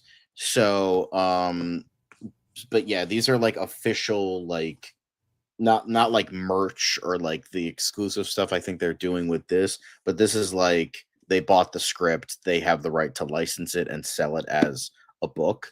So yeah, I think the company is called The Shooting Script, even though these are also called shooting scripts, because it's very different from, and even then it's different from the final product, because also things get cut, like scenes are just not in the final product, that like maybe for pacing issues or it's unnecessary or something like that. So this will probably be something like this, or more of exclusive. Oh, we have fucking 1,000 versions of the screenplay, you can get them for fucking $500 a pop, and then the proceeds will go to charity, like that kind of thing. I can imagine that they would do something like that. Yeah. By the way, I just want to say to Antonio Baker, Legion is probably a much better assessment of Dan Stevens' acting ability than Godzilla times Kong. So watch that TV show, and then I think you'll have a better understanding. And even of his why stint on Downton Abbey, that was the thing that kind of made him famous. Way better than, I mean, he's just getting a good paycheck for playing a role that he has a fun time being on set for a few days in Godzilla times Kong. But anyway, Godzilla times Kong wasn't the best movie. It's fun when the fights are fun, but like it's not really a movie that you go to watch because it's going to be an Oscar caliber film. But you know what? Superman could be an Oscar caliber film, and you'll be able to get yourself the script from the movie in the coming months after it releases in theaters. October of this year will be here in no time, and then you can go check that out. Fiona and Liz, Fiona and Lenny, I should say, in the chat, continuing the conversation about the Louvre, because we might be hitting Paris soon, Fiona and I. But anyway, in the meantime, DCU's Summer of Superman, like I mentioned, is set to continue, and they've recently announced things like this variant cover where you're getting the comic drawn version of David Cornsweat's Superman. But we are also going to be getting a new comic book series featuring Supergirl, and this artwork has been going around with what looks to be a version of the Superman logo that is not the same clearly to what David Cornsweat has on his suit. So my question to you, John, is do you think this is just for the comic book series that Supergirl's logo is going to look the way it is here? Or do you think that, you know, when we see Millie Alcock in Supergirl next summer, that her version of the logo is going to look that different? Because they're both from the House of L. So do you think it's like there's a reason behind that, or do you just think this is for the comics, so they're going with something different, but for the movie, you know, the suit's going to be pretty much the same? At least the S will look the same as David Cornsweat Superman. Yeah, like I think, you know, I think they're, yeah, I mean, it would make sense but it just depends on the context, I guess. You know, it depends on the context of what his suit is going to be in the film. If it is Kryptonian made, then I can see them doing something similar with her outfit. However, if it is like, oh, his mom made this, even though it has like weird like bumps and lines, like it wasn't homemade,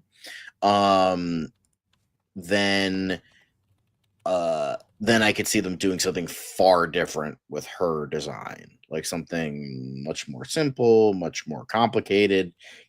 I could see them doing like a New 52-esque design. Yeah. I mean, and this new series is going to be out later this year. It's all part of the Summer of Superman initiative, so we're all excited about it. Of course, it's going to feature that new S logo that we've been mentioning.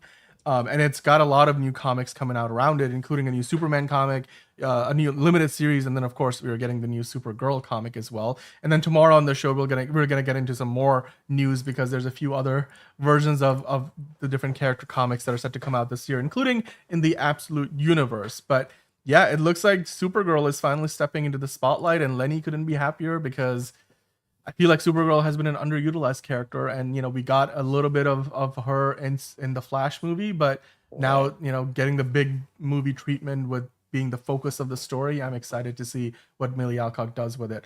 By the way, Ron saying in the Shaq commercial, did you see the alien details of the Superman suit, even the trunks? Yes, they all had texturing on it, so I guess the trunks are a part of it. Like I was thinking maybe the trunks are the human-made part, but given that they have the same texture as the rest of the suit, it feels like it's all part of the ensemble. So, yeah, we'll see. Maybe we'll see. Ron saying, I think her run is going to be like the Woman of Tomorrow. Yeah, it is drawing inspiration from it. So we'll see, just how much it ties into that. Monumental Comics in the chat saying her TV show was decent. It was a mixed bag. I think the Supergirl TV show, Melissa Benoist did a good job. Unfortunately, the material didn't always hold up, and the VFX weren't always good enough. But I thought the earlier seasons were better, and then I got into it at one point in the later seasons, but then I kind of fell off of it again. So, I'll say it was a mixed bag. I was there from beginning to almost end. I didn't watch the last season because I didn't realize it was going to be the last season. I probably could have watched it, but I was just so burnt out and done with the Arrowverse that I'm like, I don't want to watch anything with this crap ever again. I think the first season was okay. It was pretty good.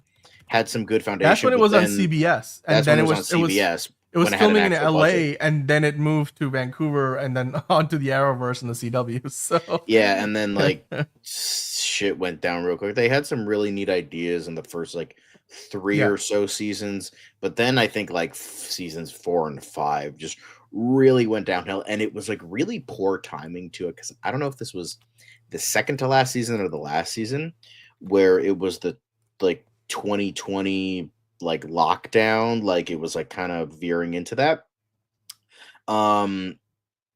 because the whole basis of the villain of that season was we have to put people in their own world and technology is gonna put all these people in their own world. They won't there's no togetherness anymore, blah, blah, blah. And then but it was the whole basis of from Supergirl's point of view, technology like this is bad. It's gonna rip us apart and not bring us together. Meanwhile, during this time, lockdown was happening, and literally technology was the only thing that was keeping society together. So it was a very piss poor timing on that. So that was really funny. But yeah, for the most part, season 2 was so bad. But I liked Mon-El. I liked Chris Wood. I mean, that's how him and Melissa Benoist met, and now they have one kid and I think a second that's crazy. I mean, we've seen those stories, but that's again another great example of they Ryan Reynolds and Blake Lively and not Ben Affleck and Jennifer Garner anymore. Whoopsie daisies. Way to go, Ben. Sticking your dick where it don't belong.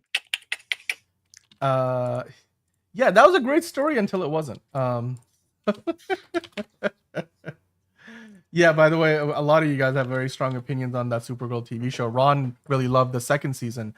Like I said, for me, it was a mixed bag. That show never quite. Again, season 1 was good, and then the budget went down, so they had to kind of operate with limited resources from then on. But I still thought that. Come on, Ron. But yeah, I thought it was a good show at times, but always inconsistent. So. Well, decent, I think, is a good word to describe it. Like you said, Monumental Comics. You know what else is decent? I think actually more than just decent is if Liz was on the show today, she would be just marveling at this photo. That one was on purpose. That pun was on purpose. But Lex Luthor, of course, the character celebrated its 85th anniversary recently. So just a day ago, over the weekend, James Gunn shared an exclusive photo of Nicholas Hoult from the set of Superman. This looks like while he's in the big skyscraper tower, wherever we've seen him in the trailer wearing that suit. What are your thoughts again, Nicholas Hoult? I love the comments. So bald, and it's my eyes. It's it's all there. All the SpongeBob references are there. But I love the look. It again cements him as probably who's even without the movie having come out already one of the most iconic looks for live action Lex Luthor. I personally am also a big fan that they're using the red Komodo. I think that looks like to be one of those cameras. The rig, which looks fun. Yeah. It's one of the best cameras in the business. Actually, I'm not really sure if that just might be a red camera viewer, but maybe not the camera itself. Who knows? But anyway, John, comments on Lex Luthor himself. Great shit. Nicholas Hoult. It's funny. I showed this to my mom, and she was like, "But I like Nicholas Hoult. I don't want to see him as a bad guy."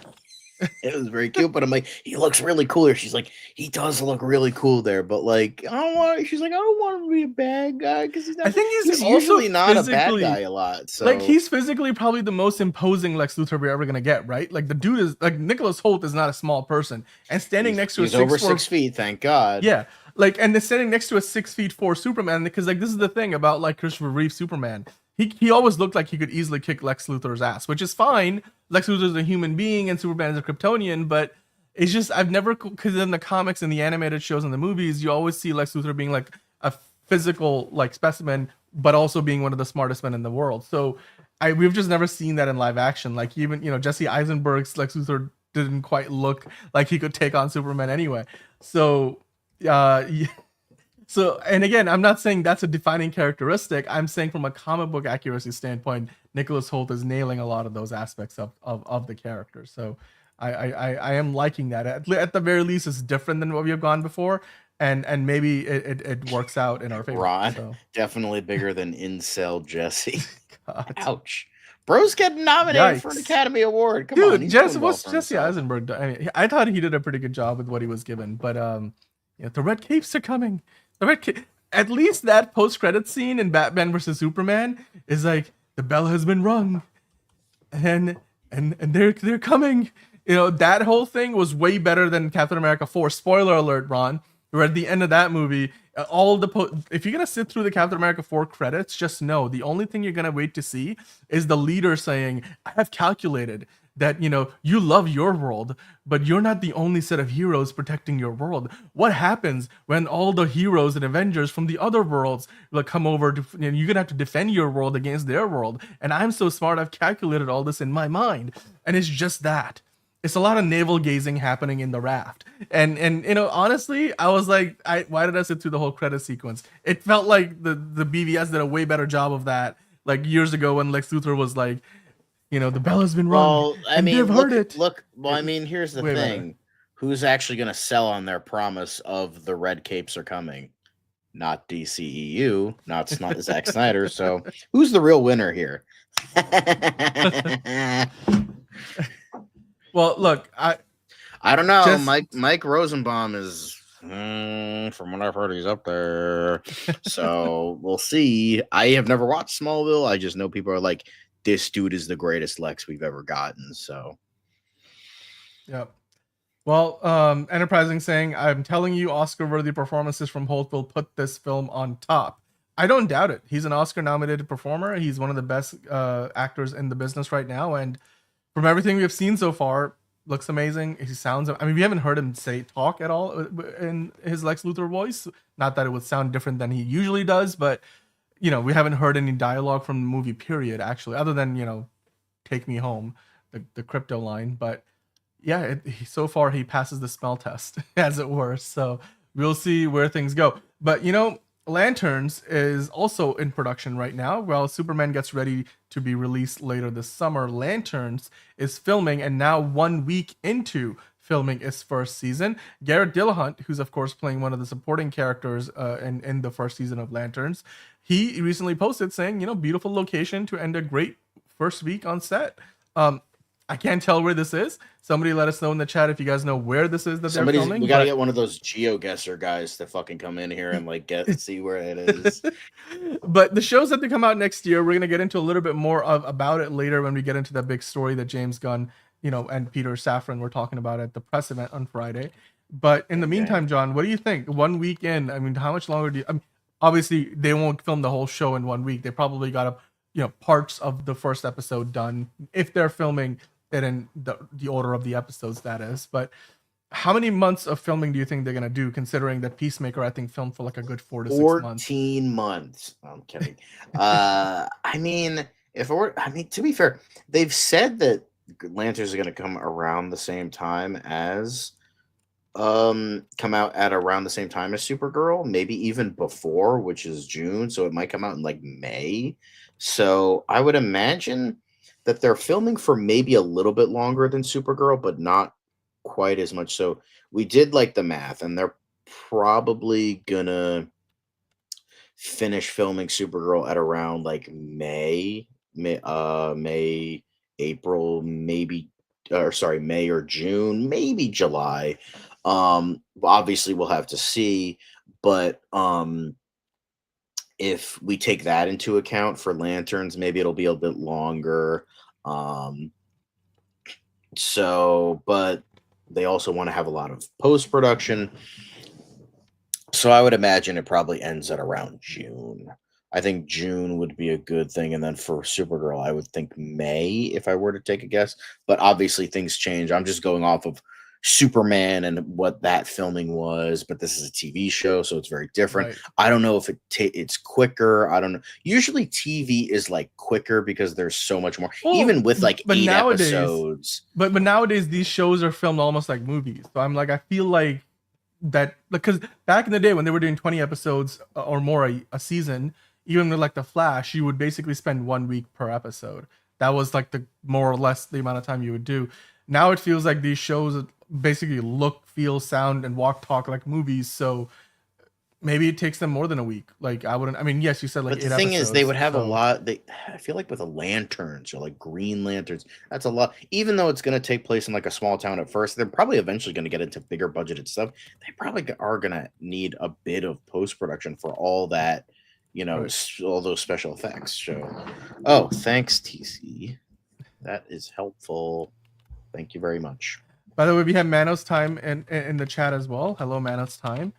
You were saying that the Lanterns is aiming for an early 2026 release, so maybe it will end earlier than planned.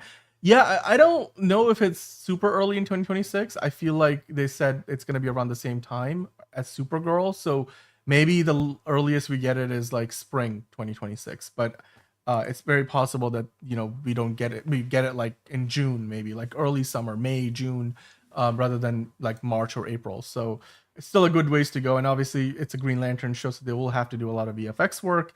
I mean, most TV shows, superhero otherwise, have to do a lot of that today. There's a lot of DCEU trivia going on in the chat now because Ron's got everybody going. Yes, that's TC24. I did give you the grammar correction. I'd like to make sure that you sound good when we put your comment on camera.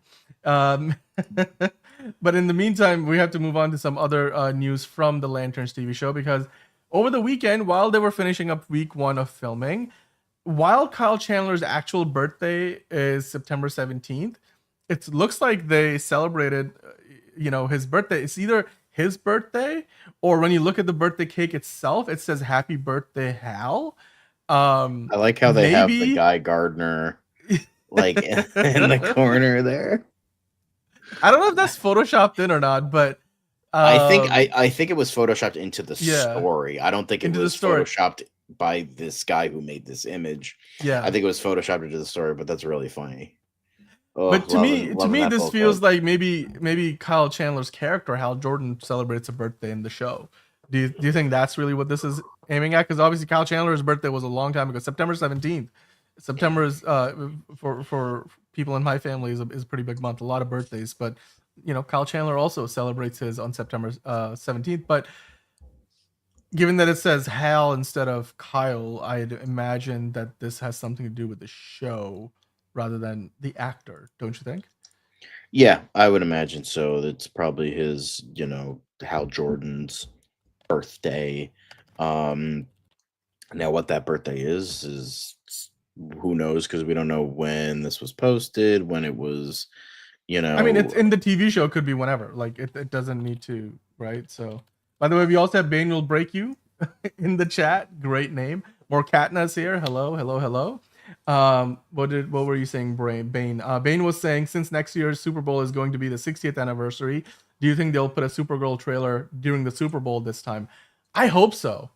Oh, I really hope so. I think it's gonna be worth it for them to do it. At least Superman is the first trailer blew away all expectations, but I feel like a movie like Supergirl could potentially use that extra boost.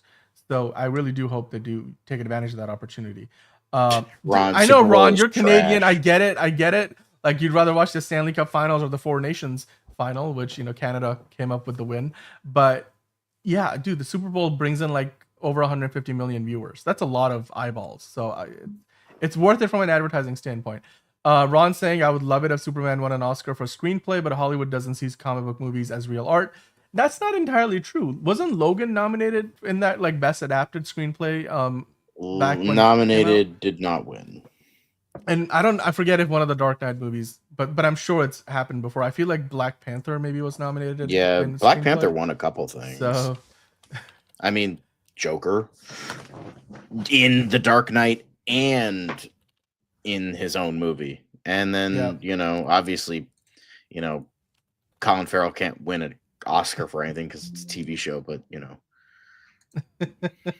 Well, Colin Farrell, I'm sure if they were to give him a solo movie, he would probably give us a Oscar-worthy performance. But by the way, Bane Will Break You has an interesting question in the chat. He's asking, since we were talking flavors of Jolly Ranchers earlier in the chat from BVS, what flavor of cake do you think this is? Obviously, it's all green. Do you think that means it's like mint flavor? maybe it's it's green velvet. It's like red velvet, but it's green. Green velvet? Huh, yeah. Maybe it's matcha flavored. Matcha would be a green color. Yeah. So Dark Knight won 2 awards. Heath Ledger, obviously, but the other one was sound editing, but it was nominated 8 times for achievement in cinematography, in addition to the 2 wins, achievement in cinematography, achievement in film editing, art direction, makeup, sound mixing, and visual effects. So, way to go, Dark Knight. But it did win 2. The other one was sound editing. Back when sound was 2 different ones rather than just one. So fuck sound. Yeah. Fuck the 2 different jobs of sound mixers and sound editors. Fuck them. You're sharing the award because the Oscars don't give a fuck about individuals anymore. I feel like they moved that other. Yeah, it's stupid. Maybe they moved it into like the more creative arts, well, like the technical categories that they don't televise. Wasabi flavor, green vanilla. Yeah, all good ideas. All good. I mean, well, I don't know. Wasabi maybe not the best idea. Mana's time with a question. Do you guys think that will be the logo for the series? If so, it looks good. That's a good question. I mean, that looks like the default logo of the Green Lanterns from the comics, right? So if it is that, then that's not entirely surprising necessarily, because even the Green Lantern movie that Ryan Reynolds was in pretty much used that logo. We haven't really deviated from it much in most live action stuff. So, Black Panther was nominated 7 times and it won 3. So it won in music written from best original score, costume design, and production design, but it was also nominated for best picture, which definitely not deserving.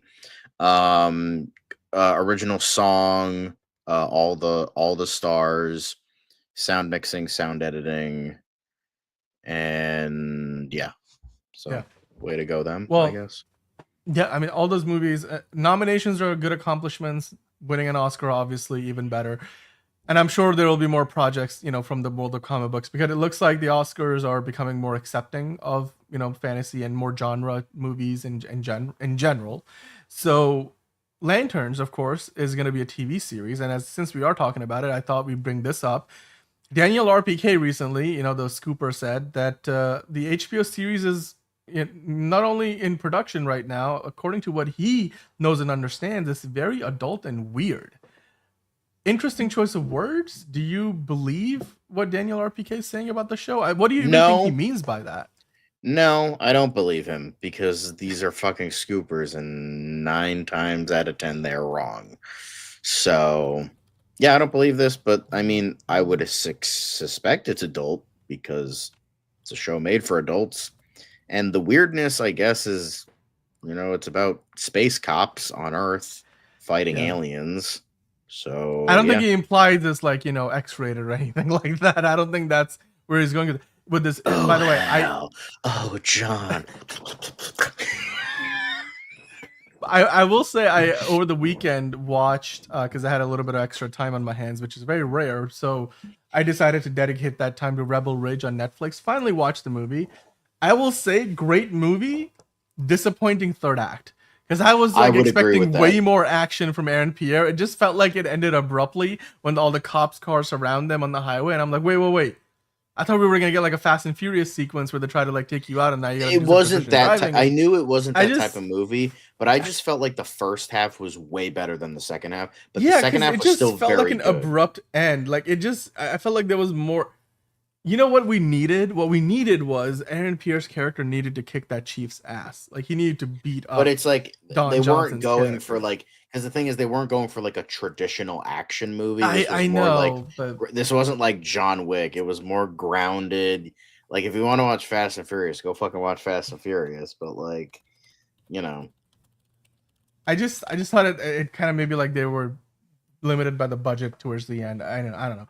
But look, Aaron Pierre firmly won me over with the performance that he gave, because I think that was like literally he could be a lantern except he doesn't use his ring, and I would buy it. Like, and so I'm more convinced that he's a great pick now for for Jon Stewart than I've ever been before. So great job. If you haven't seen, guys, if you haven't seen Rebel Ridge, go watch it on Netflix. It's really good. It's genuinely really good. Yep.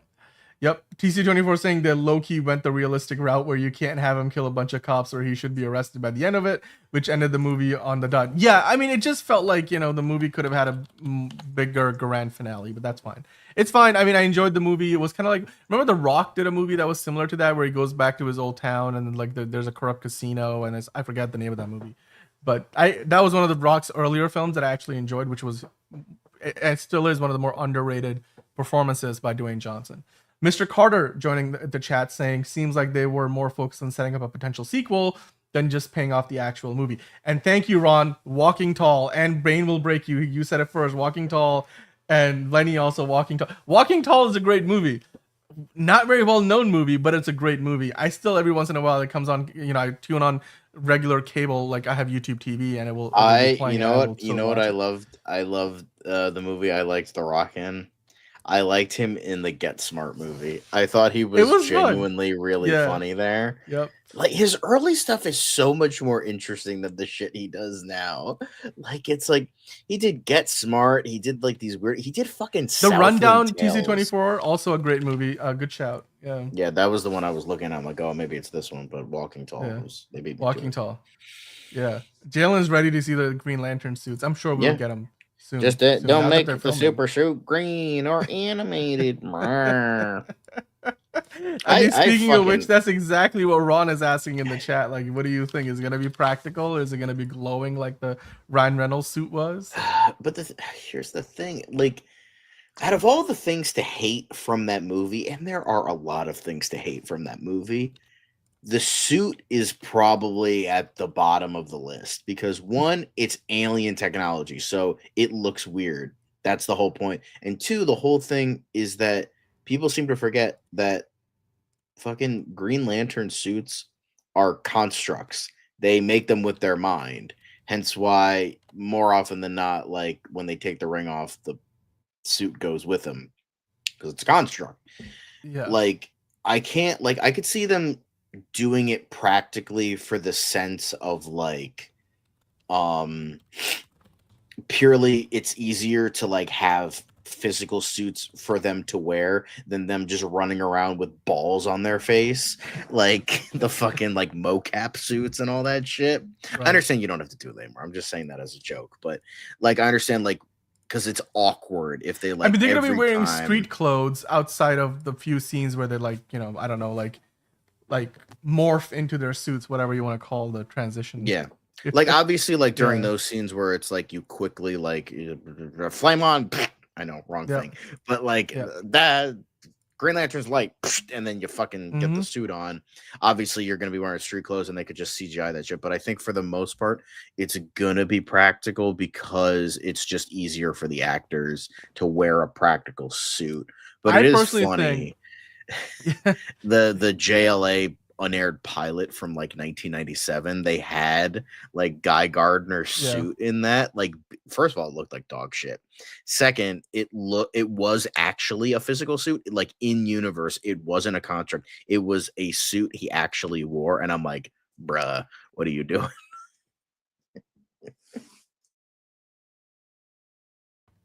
Yeah, no, I think it's gonna be a mix of using practical like street clothes and And half the time, I feel like when they use their powers, they won't even necessarily be wearing the suit. It's kind of like Guy Gardner so far. We have seen him. He's not wearing like a lantern suit. He's just wearing whatever, corporate team suit that he's got on. I have a feeling that these guys will not be dressed in their lantern suits most of the show.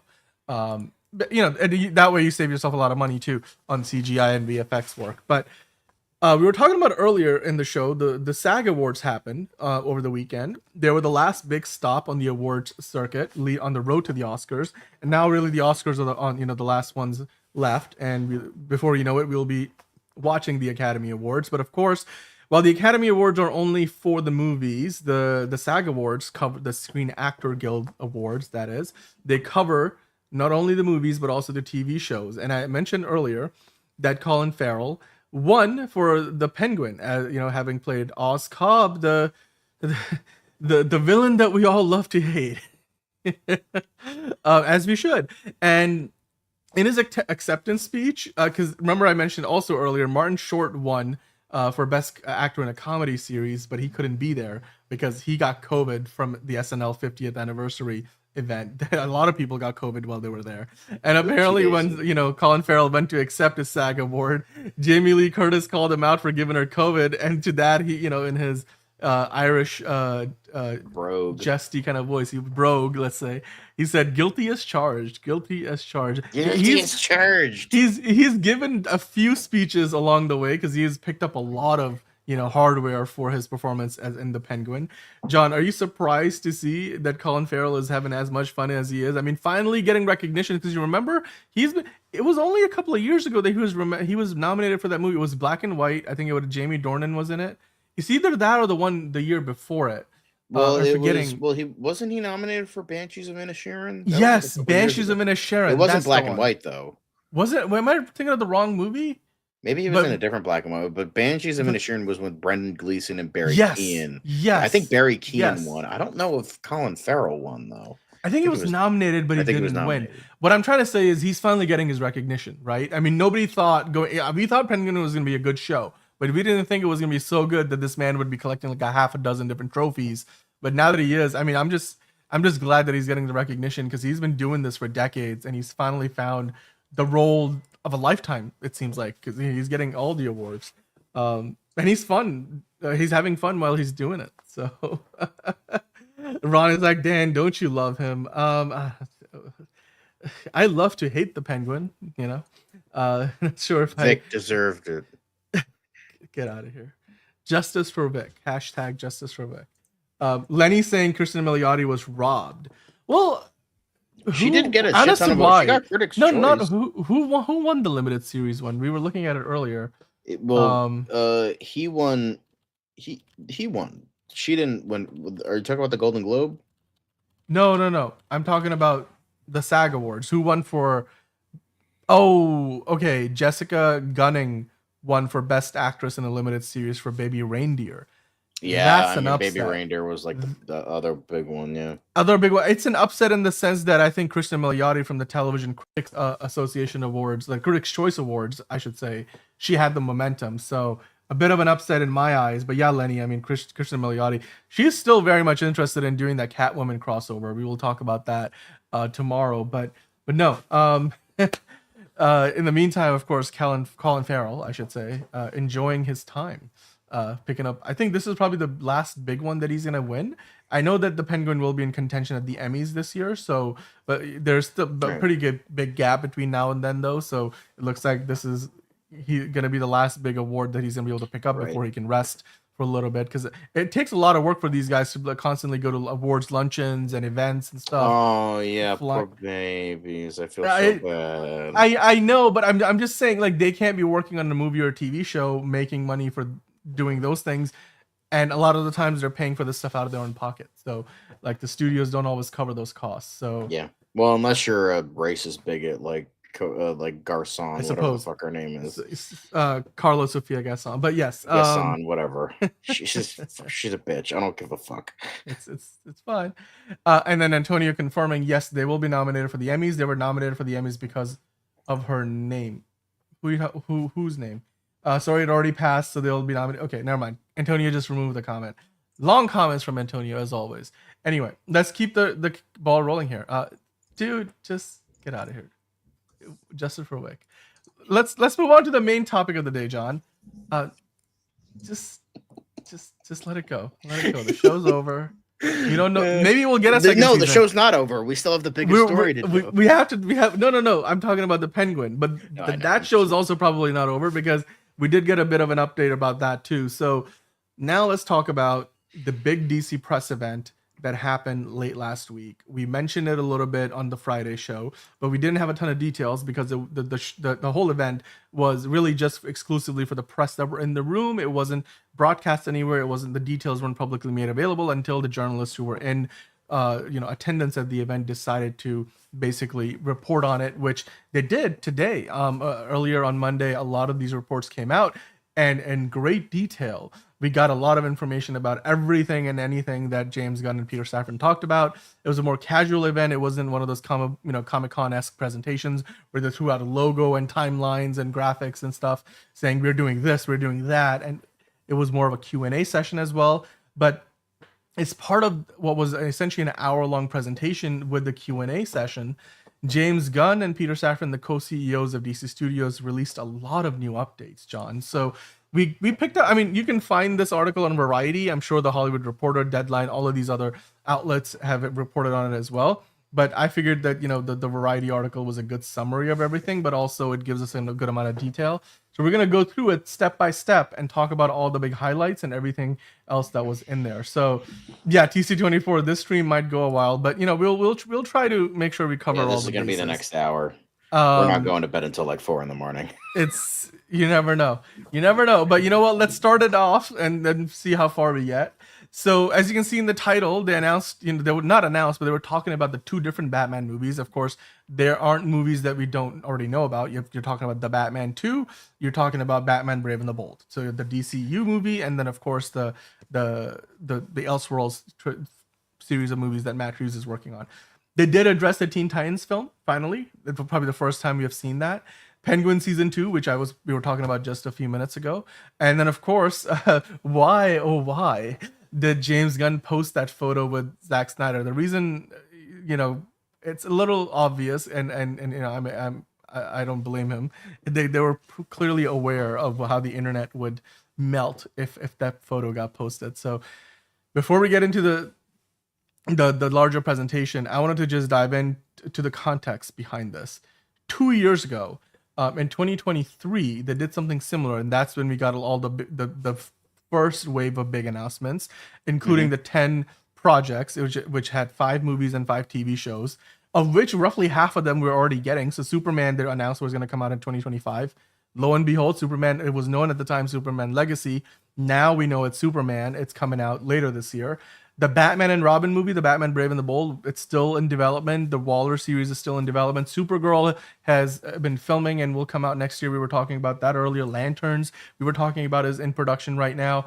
Booster Gold, on the other hand, is still in development. The Wonder Woman prequel show, Paradise Lost, not as far along. So those are all the 10 projects that they announced 2 years ago. Now, this year, they gave us updates on all those projects, but then also a few of the new announcements that have happened since, including Clayface. They also talked about Sergeant Rock, so we'll get into that as well. But of course, they were talking about how, it looks like they both feel and look a lot older than they did 2 years ago, which, comes with the pressure of running a big-ass movie studio in Hollywood, right? These guys are working long hours, long weeks, and often traveling across the country and the world. James Gunn is, at least. He was doing post-production on the West Coast for Superman, and then flying over to the East Coast to work on Peacemaker. And then he did that for weeks at a time. So he's kept himself busy, but a lot of different updates. Let's go into the highlights, and then we'll take it from there, John. We'll kind of break it up into the different sections. But before I get into even that, what I wanted to touch upon is what they mentioned about DC's presence at Comic-Con. So speaking of Comic-Con, as it says in the article here, Peter Safran, that DC Studios will not have, quote unquote, a significant presence this year because Gunn's Superman will have already opened in theaters. So we have been speculating for a long time that this year's Comic-Con will be a big event. And DC will do like a big presentation, give us all these big announcements, surprises and otherwise. And based on their comments at this event, it looks like that will not be the case. Are you surprised that DC will not have a big presence or a significant presence at Comic-Con this year? Yeah, I mean, I think it is a little surprising because it's like, oh, we're not going to have a significant presence because Superman already opened. Cool. You're going to have fucking 3 movies coming out next year, so fuck all of them, I guess. Like, okay, Superman's the head honcho. It's the thing that's bringing people into the seats. It's the thing that's, technically starting this brave new world. No pun intended. Um, it's doing all this stuff. Okay, but everybody knows Superman. Not everybody knows Supergirl. Not everybody knows Clayface, and not everybody knows what was the third one. That's isn't there 3 movies coming out next year? Well, we don't know yet for sure. The two are there's 2 confirmed ones. We don't know Two, about sorry, Sergeant Rock I'm sorry. potentially, but Sergeant Rock Potentially. is not really. I was thinking of confirmed, Lantern. so- Sorry, two Right. 2 movies and a show. My bad. Right. But the thing is, they're big characters, but they're not big like Superman. Supergirl, at least she's kind of in the public minds a little bit, but with the Flash, but it's so different that it almost doesn't matter. But she did have a show, so people are more aware of her. Lanterns, you had 1 movie fucking 15 years ago, and that's it. I'm not saying that they do, but it's like gas up your fucking projects so you get people to watch them. Like, I understand that Comic-Con is maybe the wrong place because all the super nerds are there and they're going to be, fucking going to see this shit anyway. But even then, like, you also have a bunch of people in Comic-Con who are like not comic book fans and maybe like they're going with their friend who is a DC fan and they're like, oh, go to this panel with me and then I'll go to your thing. So, it's equal stuff. And then they're like, oh, a Lantern show. That looks interesting. And then they'll talk about them. They'll talk about them. Then it'll be like, but it's just like, it feels weird how it's like, oh, we're it's not the fact that they don't have a significant presence is what bothers me. What bothers me is the fact that the reasoning as to why it's like, oh, Superman came out already, so we don't have to have a significant. You're setting up 2 movies, possibly 2 shows, depending on we might be getting Peacemaker season 3. We might be getting Creature Commando season 2 next year. Who knows? But yeah, exactly. Like, I feel like this is where because I know Lenny was saying this a couple weeks ago, where it's like with the whole Super Bowl thing, where it's like they're mismarketing, and I kind of agree with that. I mean, obviously, a significant presence doesn't mean they'll not be there at all. They could still be gassing up these projects, but at the same time, like at the very, very, very least, like have some sort of presence because it's just weird to me that they'll be like, oh, we're not doing that because the movie already came out. Well, you have more movies coming out. You have more shows coming out. And in fact, we're going to mention this soon, but like they even mentioned here that they plan to have, I think it was like 2 live action movies and 2 live action shows, and then like an animated movie and then 2 animated shows. Like they plan to like, we'll get into that soon enough, but like, gas up your projects. That's all we ask. You don't have to do what Marvel's doing, like, oh, we're announcing our entire fucking slate and 90% of them don't have scripts. I'm not saying you should do that. I'm just saying gas it up a little bit. Market your shit. That's all I'm saying. I think this is the thing where they probably see it as a double-edged sword, right? But to make the argument in favor of having a big presentation, Marvel was in a really bad rut. People were talking about like the MCU was done with. I mean, they still are in a lot of ways because like obviously Captain America 4 isn't getting the most positive reception, but Deadpool and Wolverine came out. People loved it for the most part. It made over $1 billion. But even before then, what kind of turned the tide for most Marvel fans, at least all the diehard fans who just wanted some kind of a lifeline to believe in Marvel again, was the Comic-Con presentation where Robert Downey Jr. comes out and says, I'm coming back as Doctor Doom, and everything else that happened before that at the event, where they were like, Marvel is coming back for the first time in a real big way at Comic-Con. It felt like a nostalgic like throwback to when Marvel was in its heyday, 6-7 years ago, and it did a lot for them on a PR front. Now I understand the philosophy of DC is different, but maybe like you said, I'm not saying have, like you said, like announce projects that you don't have scripts for, but you could, still have a significant presence. Now, one thing I will say is not promising a big significant presence could just mean that they're setting the bar low so that they can then over deliver.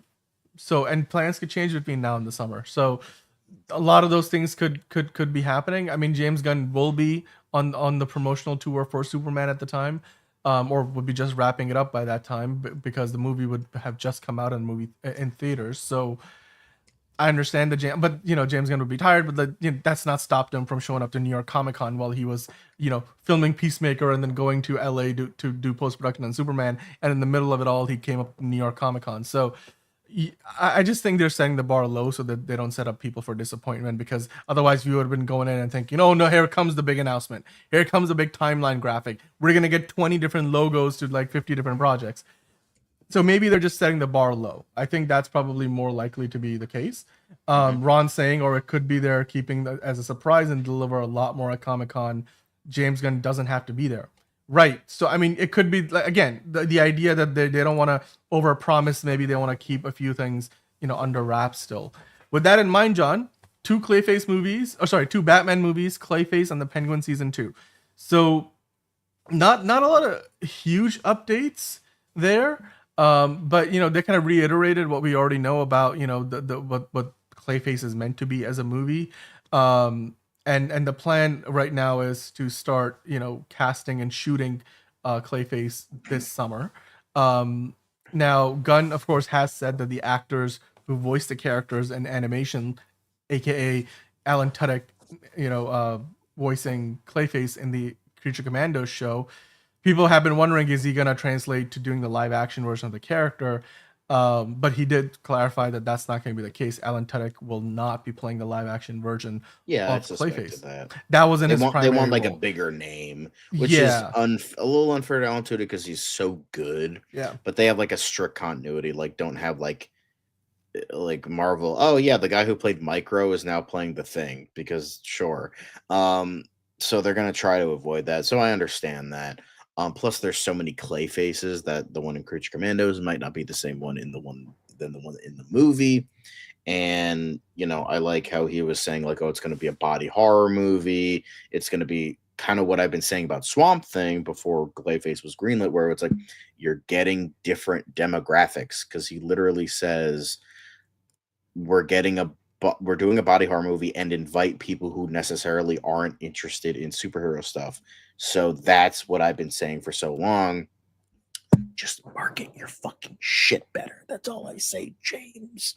Anyway, I understand that. Yeah, that makes sense. But I just so I'm just saying, bring in those different demographics. Yes, exactly. Kind of like what Marvel has done a couple times. Oh, we're definitely doing an Inhumans movie. Nope. We're definitely doing Eternals too. Nope. We're definitely doing Blade. Nope. We're definitely doing Midnight Suns. So it's too much damn Clay. All right. But look, two they did Clayface, two for Furious. Yeah. Clayface 3, Gotham Drift. 2 Clay, 2 Furious. Okay. So 2 Clay, 2 Face. The Batman Part 2. The Batman Part 2 did get a brief update, although the update was more or less a non-update, and yet at the same time concerning to me, right? Because recently Robert Pattinson on the red carpet for Mickey 17 said that he now knows what the story of the Batman is about, and they're not going to be filming for a while, but they're hoping to start filming by the end of the year. Before that, Matt Reeves, when he was on the red carpets for like the Golden Globes and stuff for the Penguin, he was saying his goal is to get into production later this year. The last time we heard James Gunn say anything, he was addressing a fan on social media saying he hasn't even gotten the script yet. So he does, and then we got the announcement that they moved the movie from 2026 in October to 2027. October 2027, literally a year from when it was set to come out, which was already a year after it was supposed to originally come out in October 2025. So 2025 to 2026 to 2027, we are still over 2 years away from this movie's release date. And the update we got a couple of days ago was basically James Gunn answered the question, or Peter Safran in this case answered the question, that Matt Reeves, who's writing the movie and of course will direct the sequel, he has yet to turn in a full script, but what we have read so far is incredibly encouraging. So One whole they haven't even page. gotten a full script. I mean, to me, what's concerning is like for all the touting of we're gonna get this thing into production this year, they still haven't gotten a full script. They might have notes like this, that might, like, you gotta turn in the first draft to then get to the second and the third, and however many it will take for them to get the green light. I thought we were further along. Like, were we just kidding ourselves? Like, I don't know. This isn't encouraging. I think they're me. just gonna have to submit the first draft and then like start filming, because that's really the only way I could see this happening. Because if it takes him this slow to write a first draft, imagine a second and a third draft. No fucking way.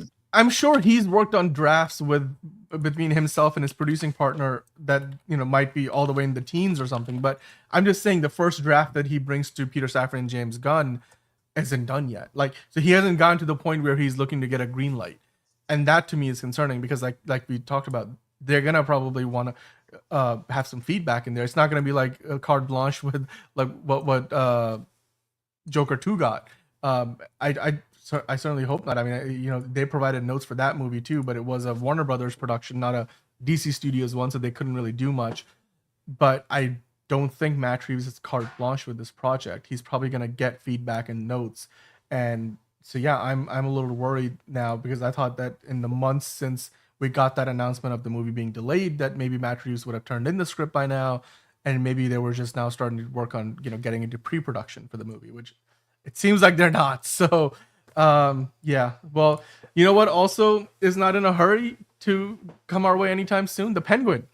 And it seems to be a Colin Farrell thing more so than anything else, because Peter Safran basically said we don't know when we're going to be getting a second season of the Penguin spinoff, and then he continued to say there are a lot of moving pieces, probably most important Colin himself, and we're going to talk about this in a bit more detail on tomorrow's show, where Colin Farrell was asked about, is he excited to come back for season 2 of the Penguin, and he has continued to say, like, you know, the 800 pounds of makeup, or like what James Gunn said, or he's, you know, the many pounds of makeup that he wears, all the prosthetics, he isn't necessarily the most excited to go back in the chair for 8 hours and, you know, in hair and makeup before he goes out and then shoots for another 8 hours. Those are long days, I can imagine. So I don't know if he's in a rush to do it, but certainly it seems like that's also not very far along. But given that the Batman Part 2 is meant to probably take place literally weeks after the events of the Penguin, if not days, it's hard for them to commit to anything to the Penguin season 2 until they know what's going on in the Batman Part 2, right? So I guess that makes sense.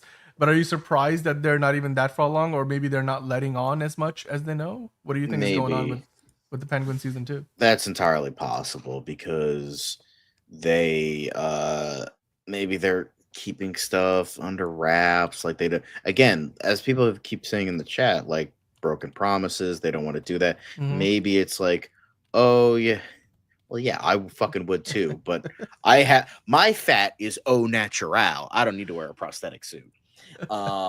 So it's like, hire me. I bring like they're. But it feels like they're being truthful here, is what I'm saying. It feels like they're being truthful, because, like, why would they be like, oh, we don't have a script yet, but then actually be like, oh no, we actually have 5 scripts ready and we're good to go, but we're gonna lie. Like, they're not Marvel. Come on, they don't do that.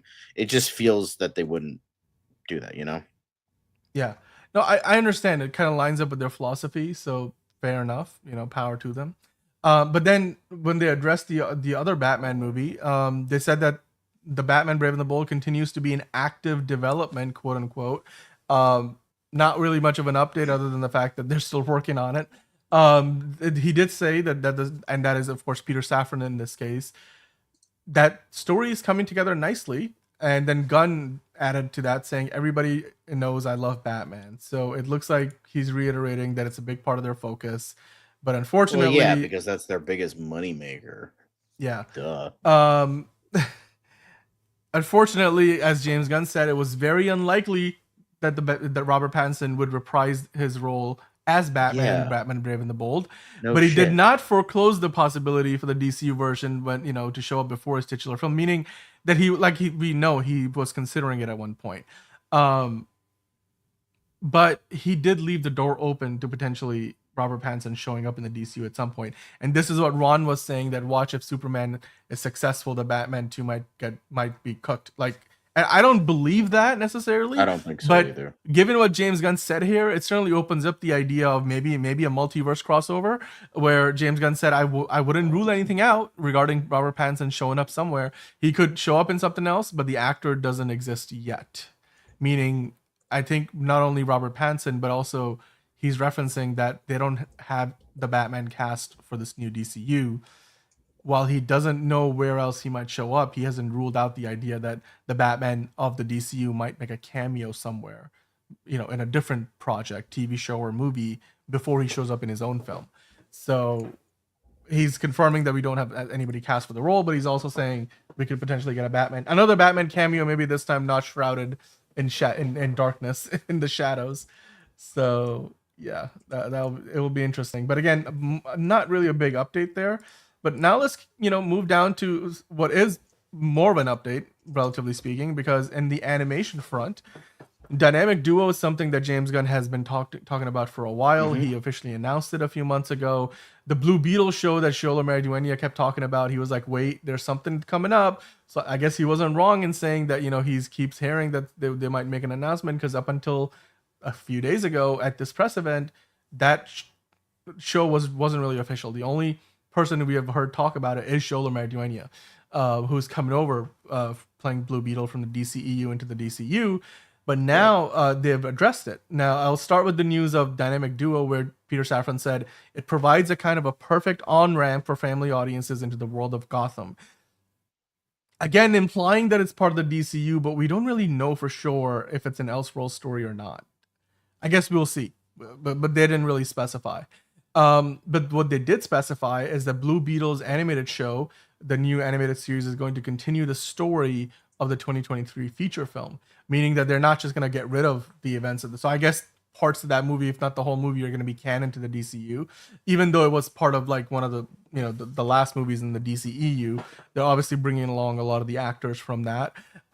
He does expect the director of that Blue Beetle movie, Angel Manuel Soto, to continue to be involved as an executive producer on the show, and then the writer of that movie, Garrett Dunnett Alcocer, or Alcocer, I don't know, Alcocer, who wrote the script, to also be a part. So it looks like the creative team behind the Blue Beetle movie from 2023 will continue to be involved, and they're hoping to give it a green light pretty soon. So are you surprised that this show is pretty far along, considering we were like, oh, just trust me. We were getting literally just trust me, bro stuff up until, we got some official quotes from Shola Maridueña a few weeks ago. But now it looks like not only do they have it in active development and coming out pretty soon, they also have Miguel Puga, who's directing the series, and Christian Martinez, who's writing. So they've got some real talent attached to this. So are you excited, more interested in the Blue Beetle show? Do you think, given that it's continuing the 2023 feature film story, that it will still tie into the DCU, or will they treat it as more of an Elseworlds story? I think they're going to have it beat DCU, because I think pretty much James Gunn confirmed that he's going to be part of the DCU. So yeah, I think that's definitely makes sense. I don't think they're going to do Elseworld stories for that. Yeah. By the way, Manos Time saying on The Hollywood Reporter, they said that the story for Dynamic Duo doesn't fit the main story of the DCU, but if they find a way, it will be canon, meaning that I guess they haven't got the script done yet, so they're not really committing to the idea that it will be part of the DCU. So, well, there you go. I mean, thanks, Manos, for clarifying that. So we don't know yet. Maybe it will be a part of the DCU. Maybe it won't. We won't find out until we are closer to the movie coming out. If Reeves wasn't producing Dynamic Duo, I'd be right there with you, but I feel like he doesn't want to piss off a good director when you need to recruit other directors to work in your universe. TC24, it's a good point. I just feel like at this point, Matt Reeves should be doing nothing but working on the script for the Batman Part 2. I don't care what else he's producing.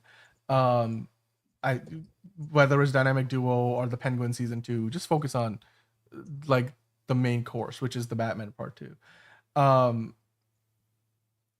The Wear the Cape is asking about the Booster Gold casting. I don't know. We didn't really get much of an update. We'll keep going here, but the next thing that we want to talk about is the 3 younger skewing animated series that they were mentioning, which are all on the thumbnail for today's show, by the way. So the first of which is My Adventures with Green Lantern. It will follow high school student And get this, Sean, I know you've been wanting to see this version of Green Lantern for a long time. So it looks like finally we're going to be getting a high school student version of Jessica Cruz, who has her life upended when, according to an official logline, a Green Lantern power ring falls from the sky and chooses Cruz to be its champion. Then Yes. it goes from bad to worse when more debris from the Lantern's ancient space war arrives, along with their alien foes. They've already got some talent attached to this. Jake Wyatt is the executive producer, and Stephanie Gonzaga is co-executive producing. Does this sound like the kind of show that you're gonna want to watch? I'd watch it. The way since it's called My Adventures With. Are they creating like a My Adventures With cinematic universe? Because Maybe. you have My Adventures with Yeah. Superman, so it seems like they might be doing like a similar anime style. Now, this isn't the first time Jessica Cruz has shown up. She showed up in the Justice League versus the Fatal Five, which is part of the Timverse, kind of, sort of, and it was not very good. So I would like to see more of her in mainstream stuff. She's a great character.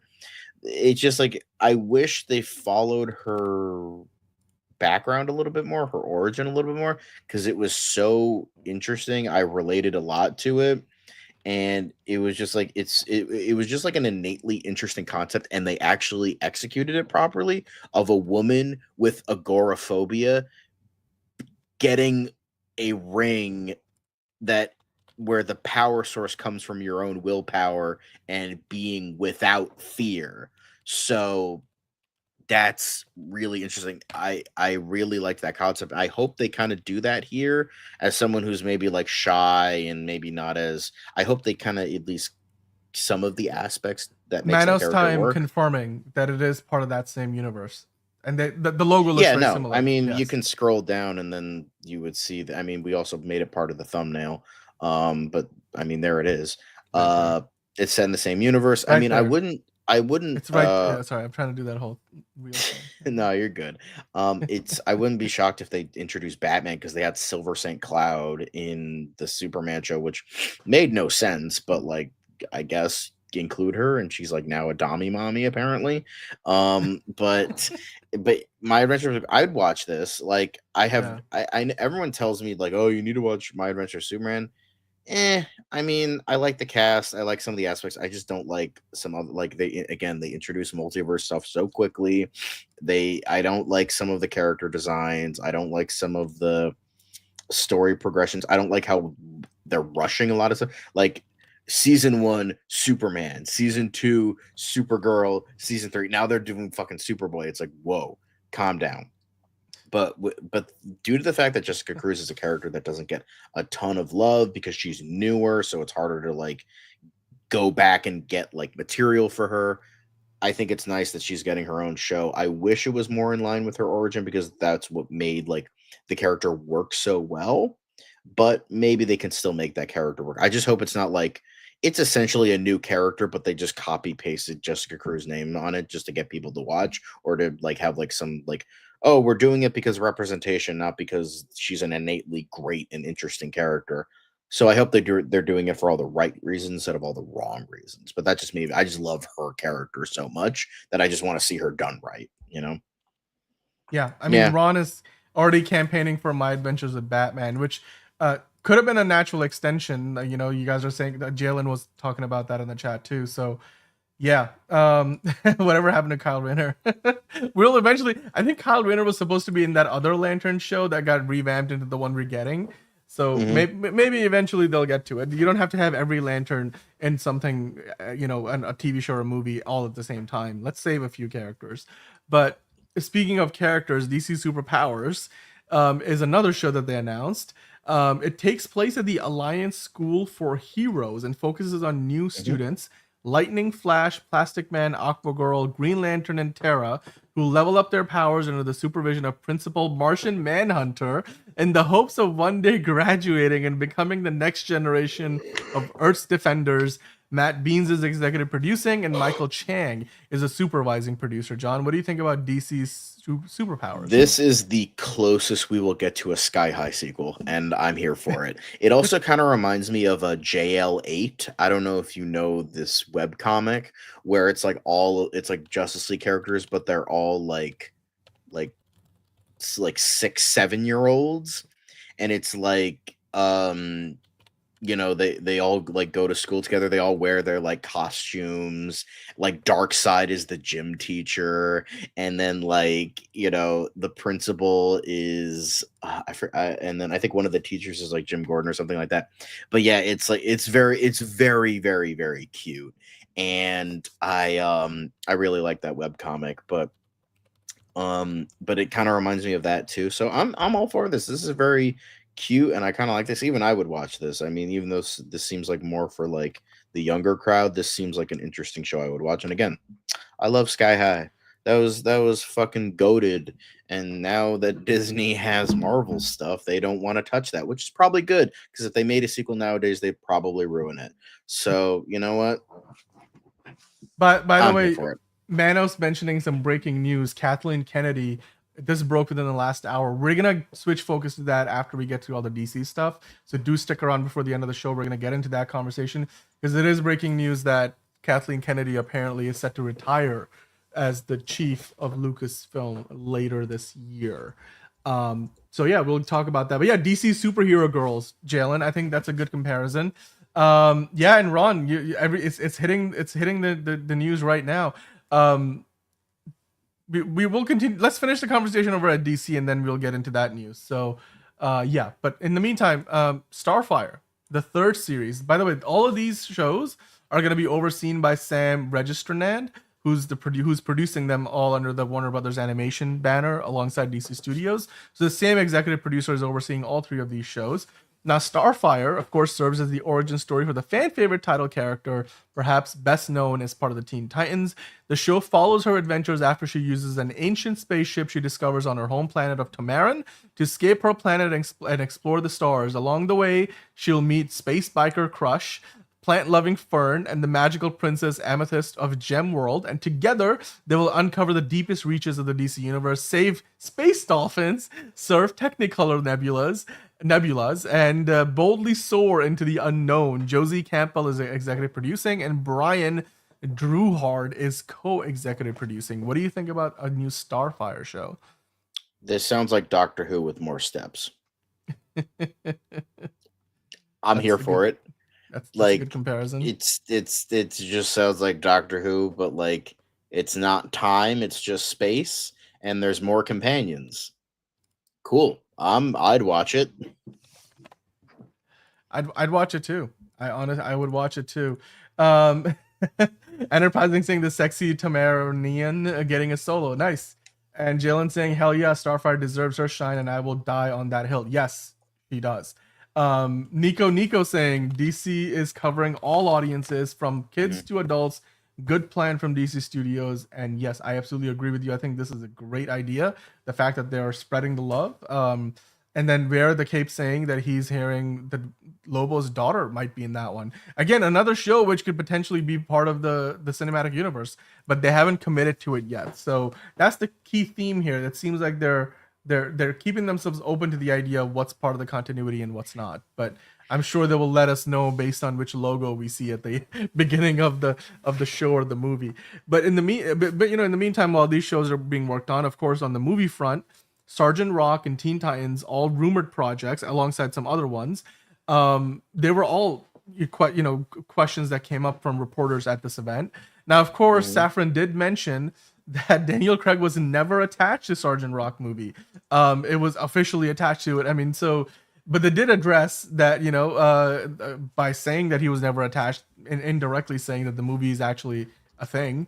But we never met with Daniel, Safran said. He was just an idea. And then James Gunn added to that, well, we never really even announced Sergeant Rock. So again, technically speaking, Sergeant Rock doesn't still exist yet officially, John. And then later on, a reporter asked him about the status of the screenplay for Teen Titans, a group of young superheroes, of course, including Nightwing, Cyborg, and the aforementioned Starfire, who's getting her own animated series.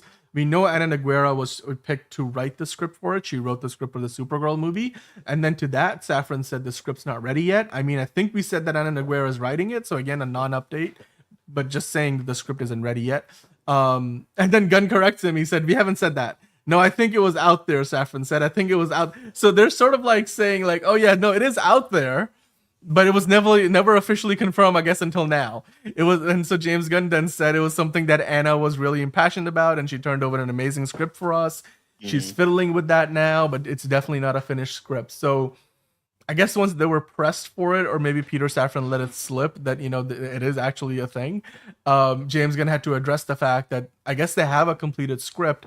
It's just not something that they're ready to put into production. So it's going through revisions. So on both fronts, do you think them confirming Sergeant Rock is a surprise at this point? I mean, Daniel Craig wasn't ever officially attached to the role. And then also, what do you think about the idea that Teen Titans is a script? I mean, whereas the Matt Reeves hasn't even turned in a draft to Peter Safran and James Gunn, it looks like they've seen at least one full draft of the Teen Titans script. I mean, Anna Naguera's gone through two feature-length scripts in the same time. Matt Reeves is working on the one. I mean, granted, we don't know what Supergirl is going to look and feel like, and we know what the Batman was like, so maybe not a fair comparison, but what are your thoughts on both of these projects, Titans and Sergeant Rock? I think, I mean, I want them to exist because I think they're different. I mean, you have young kids as the heroes. It can have like Stranger Things vibes. It's, it would be different than, because I mean, Spider-Man is one thing, relatable teen hero. Now you have multiple relatable teen heroes with different backgrounds and different powers. That could be really interesting. And then for, so for that, I think that would be interesting. And then Sergeant Rock, it would be a war movie. It would be essentially would be a war movie, and you can bring in like some supernatural aspects into that, because there are some supernatural aspects, like war things that happen in the DC universe that are like kind of weird. And I mean, you already have GI Robot. If it's DCU related, you can confirm like GI Robot or whatever it is. So yeah, I think that would be really awesome, and I hope that they become future projects. I do hope for that. Yeah, no, I agree with you there, because again, both of these projects hold a lot of potential, and I'm hoping that we do get to see both the Teen Titans movie, and whether Starfire is a part of the team or not, we'll find out. But then also Sergeant Rock. We know that Jeremy Allen White is somebody they're courting potentially to be in that movie, and then Mikey Madison was rumored to be attached to it as well. Kevin Davis is not a fan of all these announcements. They're saying it's lackluster and boring. Well, I mean, there are a few details in there. There's things that are being implied and things that are being confirmed that were never official before. So, yeah, and Enterprising saying DC's Inglourious Bastards meets Indiana Jones or Van Helsing. That sounds like a good mix to me, if that's what Sergeant Rock's going to be. Ron saying, I'm really impressed with how creative these announcements are. Yeah, they're sort of like, almost in that case, they were like, Peter Safran let it slip, and then Gunn was like, no, it wasn't really out there, but it was out there. But and then he was like, all right, I'll spill the beans. Like, let me give you a little more details now that we're talking about it. She's fiddling with it, she was really impassioned about it, but it's not finished yet. So I guess James Gunn is really sticking to the idea that they need these to be finished scripts before they give him a green light, which again, I get it. It's their philosophy. It's how they work. It's how they operate. Now, of course, the reporter who asked those earlier questions continued to ask about the other projects, including the Deathstroke and Bane movie that we have been hearing about for a while. We know that Matthew Orn has been working on the script. He was working previously on Operation Finale. He did Moon Knight for Marvel, but now that same Matthew Orn is working on the Deathstroke Bane script. And to this, Peter Safran replied, "You say that like we have said there's a Deathstroke Bane script." And then he confirmed that Orn is working on a script for DC Studios. James Gunn was adding to that, saying something kind of like a Deathstroke Bane story. So again, being very sly, but not confirming that they're actually working, because it's not official. I guess it's not been green lit yet. It's not green lit yet. So this might be setting up Secret Six, because I know a lot of people were like, I'm just gonna do this. I don't feel like fucking fuck that. Sitting up anymore? It's too late. I don't feel like sitting up. I'm just gonna lounge. It's fine. So you can see all my like fucking dirty laundry and shit. But yeah, I think so it might be like, I guess so. But that might be teasing a Secret Six like movie because it's Deathstroke and Bane like, and both of those guys have been a part of Secret Six. And I know that was the thing um that a lot of you guys have been saying. Like I remember Lenny was like heavily like, yeah, this might lead into Secret Six. This will lead into Secret Six. So it might be that initially. It might be that might be because the only thing we got was Deathstroke and Bane, but it might be more than that, and that might be a Secret Six movie. So very cool, maybe. I We will get diversity. yeah. I mean, Well, I the mean, current Superman, DC we have a slate is white nothing guy. if not diversity. Supergirl, we have a white girl, and then Swamp Thing, we have a plant guy. Like that's diversity right there. Well, but dude, Superman has Mr. Terrific in it. It's got a Hawkgirl in it. You've got plenty of diversity. You've got a Green Lantern in it. You know, you get ginger hair, black hair, alien You got hair. a ginger guy and a Hispanic woman and a black dude. Perfect. And you have Metamorpho. You have an albino in there too. Well, there you go. Although he's not actually albino, just like his skin is like chalk white now. I guess that counts, technically. I guess so. But no, it's interesting to see that you know, again, I think if you were to blame them for like not having a diverse slate out the gate, DC's doing the exact opposite of that. They've got the most diverse slate that I think anybody you can argue, like certainly way more diverse than what Marvel had at this early stage of their cinematic universe. So I don't think they have that problem. But let's keep going here. Now, as they continued on with the conversation, they kept being a pretty non-committal to a lot of these ideas. Again, not officially confirming, and yet saying I guess they're happening, giving updates without saying they're greenlit. So, as we talked about earlier, there are 2 Batman movies currently in the works. The Brave and the Bold being the DCU version of Batman. They were being asked a lot of questions about Robert Pattinson potentially playing the Batman in the DCU.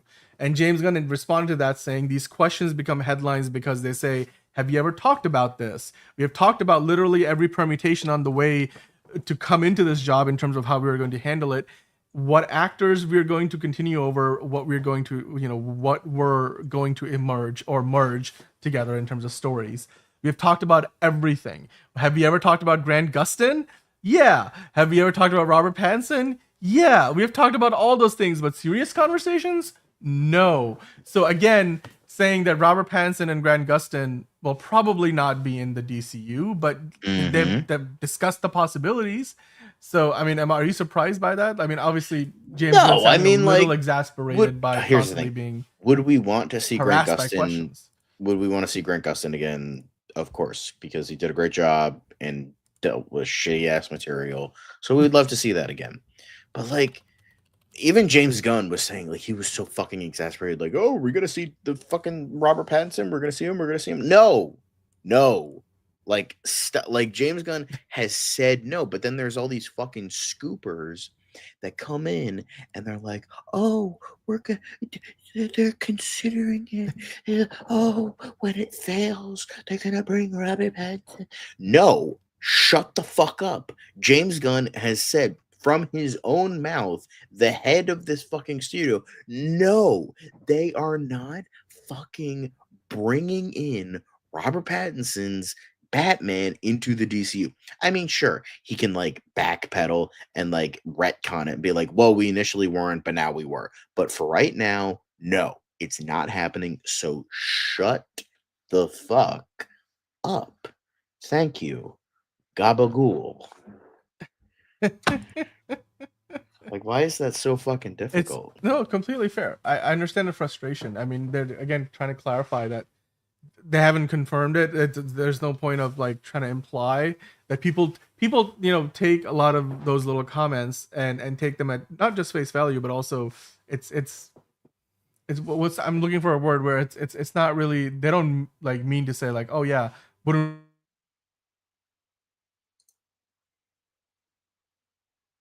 Oh,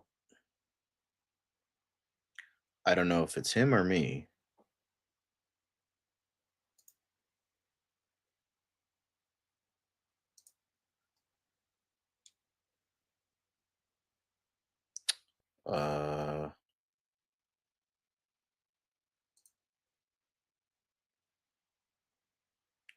Can you? Okay. Okay. It's just Dan. He's a little frozen right now. Okay, we're gonna do this now. So Dan's a little out of commission right now. Okay. Well, hi guys. How are you doing? At least I'm not the one ducking out today. So he was talking about how sorry, it was just kind of funny to me. But anyway, so what I was saying, there's like a whole there's a whole thing with like Robert Pattinson, and it's just like annoying at this point. Um, so yeah, Penguin struck again, guys. But yeah, I just think it's it's just stupid that he has to fucking keep saying this because all these dumbass because these scoop I mean you guys know all these dumbass scoopers have to fucking ruin everything for everyone else because they keep perpetuating misinformation. Yes, Brave New World ended up being bad, but that should have been judged based on the merits of the movie itself rather than the constant misinformation that was pushed in regards to this movie. Like I remember the bloated budget, the fucking reshoots. Even though, bro, like these have been proven wrong. Like it was only 22 days, which was less than Doctor Strange 2, and then it had less than $200, $200 million, less than $200. Some of the green screen looked like that, but yeah, it's just perpetuating nonsense. So yeah, it's kind of a shame that we have to still deal with um all this crap, but it is what it is. And if we have to deal with it, then we have to deal with it, but we have to like be eagle-eyed, be like, "Hey guys, this isn't right. We got to, you know, talk about this." So and not try to perpetuate stuff. But yeah. Um yeah, he was screaming nonsense on Twitter. Who was screaming? Snyder was crying this morning about Daniel Craig. Why does that fucking not surprise me? What a fucking loser. Anyway, what is cool? Yeah, Penguin just won another fucking award. Wasn't a success. Yeah, all right. People are people are fucking stupid. I it's just anyway, let's just get into other stuff. Um but so there was a couple more things that we wanted to highlight a bit in regards to this this thing. This where are we? Okay, we're past Sergeant Rock. Ah, here we are. So we're getting into Booster Gold stuff. Hopefully you guys can see it. But yeah, sorry, just kind of there's no Dan here, so it's like okay, I gotta pick up the pieces. Sorry if I'm a little awkward, guys. But the next thing we're talking about is all the projects that were just not that just have not received anything, which are Booster Gold, Paradise Lost, everything up here, Swamp Thing, Waller, and the Authority. So Gunn and Safran were essentially talking about Paradise Lost. Um, and that's just kind of it's still in development. That's literally all we have for Paradise Lost is it's still in development. That's it. That's all we have. Not an update, pretty much a non-update, like an anti-update. Um, so yeah, there goes that. Um, but then they also mentioned that apparently the reason Booster Gold was faulty was the Booster Gold, they were waiting for a particular showrunner slash creator who had expressed interest in the show but ultimately moved on. So I wouldn't be shocked if because there was a rumor that the Righteous Gemstones uh guys, because Joe Hill is, or not Joe Hill, Jody Hill he directed some episodes of Peacemaker, so it seemed like he might take the reins. And if that was the case, then so if that was the case, then he would have gotten the show, all that show. But like he'd worked with James Gunn, and it seemed like because there were the rumors that he was. So it would make sense, but I could be totally wrong on that. But I could do because the thing is, unlike Jeff Snyder, I don't perpetuate bullshit. Grain of salt. So there was that whole tirade. So that it might have been Jody Hill, it might not have been. Who knows? We'll never know. They just got to move forward. But that's why Booster Gold was so bumpy for the time being, was because of they wanted this guy or girl, and were like, "Hey, you're interested? Why don't we do this?" And then they backed out. So that's why we hadn't gotten Booster Gold. So Swamp Thing was the next thing. Waller at so the three other ones were Swamp Thing, Waller, and the Authority. Now, Swamp Thing, it's kind of in limbo right now because James Mangold has been doing so much stuff for. Oh, hello, you're back. Sorry, my internet just Crapped out. It's back. It's back now. I'm back. Yeah. So you're just well. The thing is, I had to look at the article, so I couldn't see that you were back. So sorry. It's all good. It's all well, continue what you were saying before. Yeah. No, essentially what I was saying was how the reason that we hadn't gotten Booster Gold specifically was because they hadn't gotten this specific showrunner, and the reason they haven't gotten Swamp Thing yet is because James Mangold has been busy with The Complete Unknown, doing the press for that, doing the award circuit for that, so he hasn't really been focusing on that, but he did mention a couple things here and there, but it was mainly we don't know. And then finally with Waller, because I know Waller had Jeremy Carver and the Watchmen showrunner, I think, a part of it, Crystal Henry. They were doing Waller, and first they had to stop doing it because of the strikes. I remember that. They had to stop doing it because of the strikes. Yeah.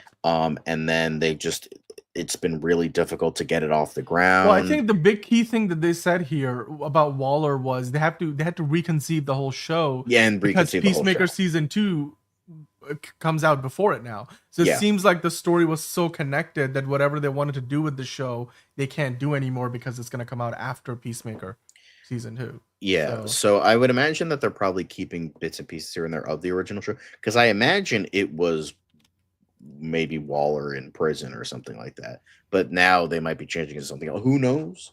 I mean, that's just the picture they had was just Waller in handcuffs. That we could be totally off on that. So, yeah, I did. You know what? I had my run-in with the Penguin in the dark. We do the tango. I happen to come out on top this time. He can't keep me down for very long, but I'm back. Hell yeah. The Penguin viewership did go up with each episode, and that was exciting. TC24, which is why they're considering doing a second season. I mean, John, do you think that Swamp Thing movie is any closer to being made?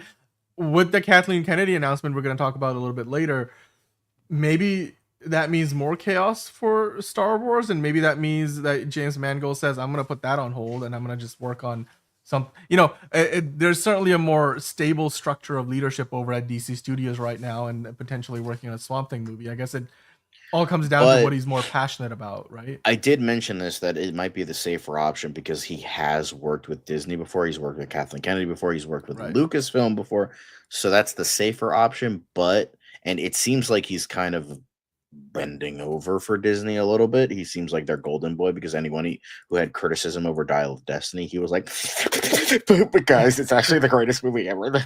John Williams is like a dementia patient, I swear. Like he has no idea what he's talking. Like, so that's how James Mangold was for the longest time.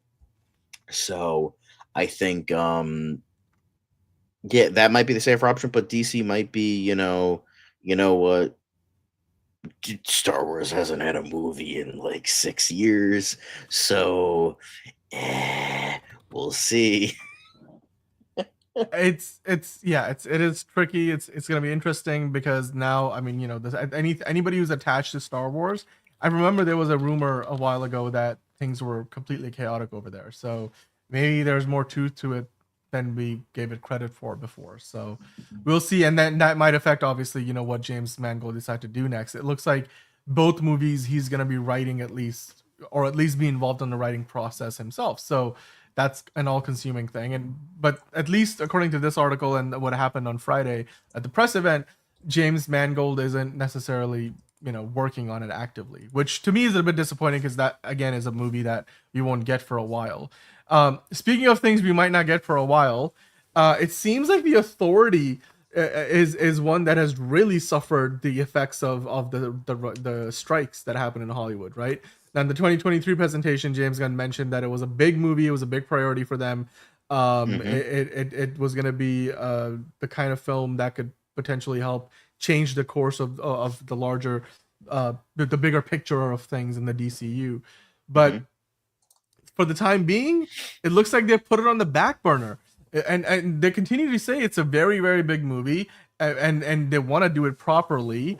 Right. But Peter Safran mentioned that some of the elements from that movie have sort of been fast-tracked and included in the Superman film instead. So I guess they're saying that, we don't want to reuse the same ideas, and a lot of the ideas are being used in Superman. So I guess we will get back to that one later, which is the first time we have gotten a big Authority update in a while, in the sense that they're saying, you know what, it's on the back burner. It's not shelved.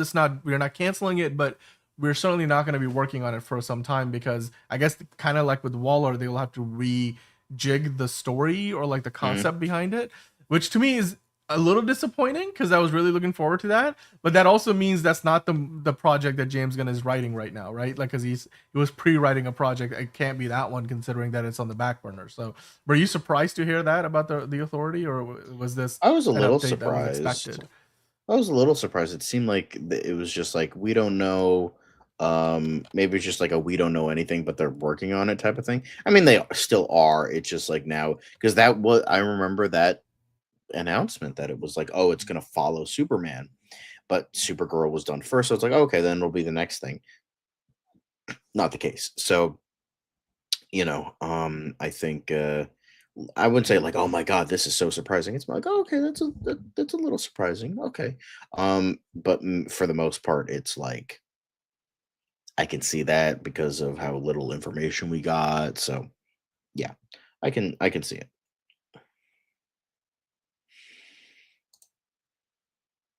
You are muted.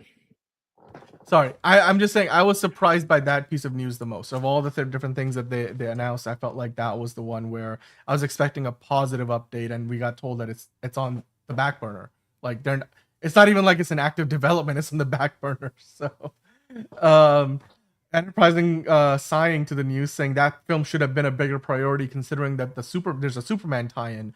But I mean, they said that they're using up a lot of those tie-ins with obviously the engineers in the movie, so I guess we're gonna get all that connection, all that connective tissue in the Superman movie anyway. Now, okay, so Enterprising now saying, I'm starting to really be convinced that Ultraman is Apollo and Secret. That might not be such a bad guess at this point, because maybe there's more than just one Authority character in Superman. Maybe the masked character is another, maybe it is Apollo. TC24 making a good point. I appreciate Gunn sticking to his script first before anything. I am excited for The Authority, but I'd rather have a good movie than a forced one. So yeah, I think that's clearly been the focus of this whole thing. So yeah, I mean, if that means we get a better version of the movie whenever they do come out with it, great. But I know that Lenny is probably still watching, and she always appreciates an update on Paradise Lost. So Gunn really, Your again, non-update. He also kind of threw water over a lot of our hopes and aspirations, because he added that the script also had a harder time coming along for The Authority, so the film hasn't been as much of a priority because it has been subsumed, as in like taken over, like other things have taken higher priority, including Brave and the Bold and Paradise Lost. So at least that implies that Paradise Lost is still in production, like a non-update, but an update that says that it's not dead yet, it's not on the back burner, it's being worked on. And to me, that's more the information than we have gotten in the past 2 years since they announced the project. So I'm just happy to know that that's also not on the back burner. So I'll take it. I'll take what I can get. But the Zack Snyder photo, John, the other thing that's on the thumbnail for today's show, of course, Zack Snyder was known for his work with DC. He did a lot of work with DC. He was the James Gunn before James Gunn was James Gunn to DC. So now it looks like Zack Snyder's back on the Warner Brothers lot, and of course they broke the internet with that photo. James Gunn and Zack Snyder getting back together again for the first time seemingly in 20 years. But obviously, the two of them worked together back in the early days of their career in 2004 for the Dawn of the Dead movie that James Gunn wrote, Zack Snyder directed. Since then, Zack Snyder went on to direct many other movies, including the Watchmen movie, and of course all the DCEU films with Man of Steel, Batman v Superman, and Justice League. And now James Gunn has taken over. He actually started off working on a DCEU film where he took a lot of the characters that Zack Snyder introduced into the world and brought a few of them along. Now he's going in a new direction, and that doesn't mean they're not friends. Well, technically, anymore. none of them. So I mean, one of them, because but they were spun off and based on the characters that Zack Snyder was directly involved in creating, but he also was an executive producer on the Suicide Squad movies. So, but the point being, clearly they're still friends. They have been friends for a long time, and James Gunn has mentioned before that when they were trying to figure out the suit and whether they have trunks or not for the Superman suit, he talked to Zack Snyder about it, and they're both in agreement that the trunks, there's just no way to make it look good.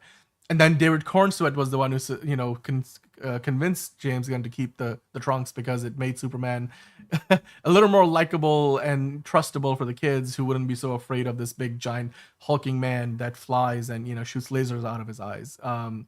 But they still talk about different things. Like they still clearly stay in touch. And as far as the reason for why they took that photo, they knew it would melt the internet. It would break the whole social media sphere, and it did. Mm-hmm. We're still talking about it. Maybe for all the right reasons or the wrong reasons. All the wrong reasons. Maybe wrong and right reasons. World peace happened, and it was because of the photo. I mean, James Gunn said this about it. We knew that people have this view that somehow we have been pitted against each other. It's odd to have someone who you're friendly with in real life be the guy that is positioned as your Lex Luthor or I'm his Lex Luthor. It's just such a weird dynamic that's been created between factions online. So again, James Gunn saying, dude, we're friends. I don't know why the internet thinks we're not, but just wanted to reiterate we're friends. It's also, look, it's easy to for those of us who are not part of James Gunn and Zack Snyder's lives to assume things because we don't we don't know them because we see a different version of them. Yeah. And also these guys are busy. Creates different versions of people. When you're working at the level that Gunn and Snyder work at, chances are you're not going to find yourself in the same city, with your schedules lining up. So you may not meet very often, but you'll probably text each other or call each other every so often. And those things aren't public knowledge. They're not going to meet up at a restaurant for lunch and paparazzi is going to take photos and we're going to talk about it all the time. Because nobody cares about the directors or anything like that. Exactly. So, I mean, I think that's really where a lot of that comes from, where people just assume things and obviously then it gets spun out of control. And in this case, I think a lot of it has nothing to do with whether James Gunn and Zack Snyder like each other. It's more so which version of the stories would you rather have. But you can have, your cake and eat it too in this case. You could still love the DCEU for what it was. You can miss it, but you'll still have it to celebrate it. And because it's not like they're, trashing those movies and deleting them from the Warner Brothers library. They just did a new merchandise collab with a brand for BVS, that version of the Superman logo and the BVS logo. So clearly Warner Brothers still wants to make money off of that version of the franchise. So you could do that and you could still enjoy the new Superman movie and the new DCU. Enterprising saying, you complete me. It's like, I don't want to kill you. You complete me. Yeah, that's I'm a number one guy.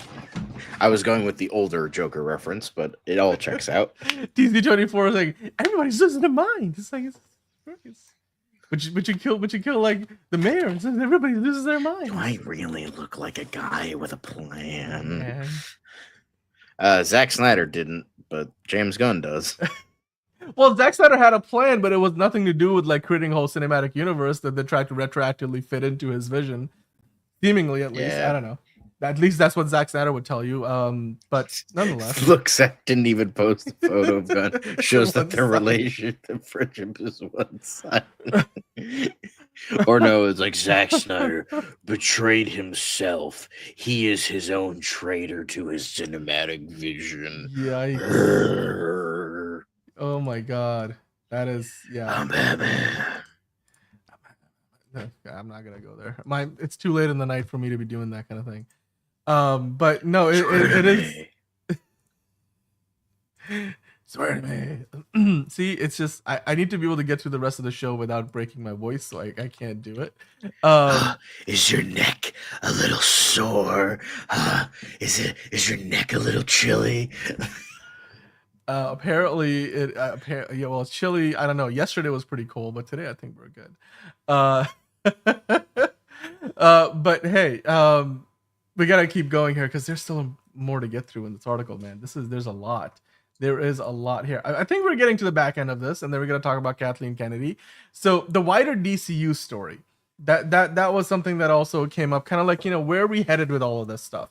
And we've been talking about Marvel a lot recently, and obviously a big thing that in Marvel these days that comes up is, well, things don't feel as connected as they were back in the phase 1 through 3 era, like when all the way up to Avengers Endgame. Although I would argue that things were never quite all that connected to begin with until you got to the big Avengers movies. So, it's like potato, like it's, but having said that, James Gunn has been pretty adamant from the get-go that the DCU will always, put the stories and the characters first and foremost, and the connective tissue secondary to everything else. So, James Gunn addressed it again because obviously they were asked about it, especially in comparison to Marvel's way of doing things, which has in recent times brought mixed results. So this is what he had to say. They remain steadfast in making sure that each of these projects work as a standalone project so that you can go see Superman and you can watch Lanterns without having to see both of them. Which is great because one is a TV show, one is a movie. A lot more people will probably go and end up watching Superman in a movie theater than necessarily will be able to see Lanterns on HBO, especially if you live abroad and you don't necessarily have like Max near you, or like you don't get the streaming service and like you might not know which streaming service to find it on. It's still difficult. I mean, I realize a lot of you guys watching might not have Max available where you live. So things like that will get in the way. So the idea that you can skip Lanterns potentially, or skip Superman if you're not a fan of that, and still enjoy the other projects, I like that. There's a certain novelty to that these days that most cinematic universes never had, quite frankly. Like I think the early days of the MCU had that quality, but then over time it's kind of gone away. Now you have to do a lot of homework. Like you would have had to watch like the Incredible Hulk. You would have had to watch Eternals. all the different Avengers movies that Anthony Mackie's Falcon was a part of. All the previous Captain America movies, Falcon and the Winter Soldier, the TV show. Whereas here, I think they're trying to make sure you don't have to do that. I think Kevin Feige did a great job with that. They've just gotten away from it in recent years. So I'm glad that James Gunn is sticking to his guns with that. Yes, more puns. So they were also then asked about the idea of how are you going to make all these other things like video games and stuff be part of the same thing? Like, is that still something they're trying to do where everything is in the continuity? So Peter Safran kind of came at it from more of like the logistical side of things, less of and his reasoning was that the whole big reason why they're relaunching DC Studios as an endeavor is to unify all DC projects across film, TV, animation, and video, because people want to see these characters interacting. But at the same time, they are saying that, it doesn't mean everything is part of the same continuity. Now, James Gunn added to that saying that they have mapped out roughly a 6-year plan. This is the key detail. A 6-year plan to tell a wider story. And that would eventually result in some kind of culminating project like the Avengers, so maybe a Justice League movie. But he did continue to say that, look, each individual project works as its own thing. So you could still watch the Supergirl movie and not have seen Lanterns or not have seen Superman and enjoy it for what it is. And to quote him, he said, it isn't like they're chapters of an overall story, which is ironic because he called it chapter 1 Gods and Monsters in the previous announcement 2 years ago. But I guess, here it's a little contradictory. He's saying it isn't like they're chapters of an overall story. They're characters that are part of an overall story. So again, putting the characters first and the content, the connective tissue second. Right. I like the idea of doing it that way. That Mhm. these are characters that are part of an overall story, and we're not so much focused on how the story connects. We're more focused on the idea that all these characters live in the same larger continuity. So when they cross over, it feels more natural. I think DC has always done well with that, even in the animated universe, whether it was the television world or the movies. And I would like to see more of that in the live action version. Like, you know, we didn't really get, I mean, even the DCEU was so disconnected, it sometimes felt like it was that. You know, like the Aquaman movie didn't really talk much about Wonder Woman and vice versa. So, but anyway, now it might seem like that's not much of a distinction, but it looks like James Gunn is very committed to the idea of keeping it that way, where they want to make sure that they're creating a universe within which these characters live, breathe, and maybe potentially cross over with each other, but it's not like there's one singular story that they're focused on. Not a ton that we didn't know before, but again, they're reiterating it. John, what are your thoughts on James Gunn's approach? Yeah, and I mean, he's not like, I guess like chapter 1 at the time was like the best way to describe it.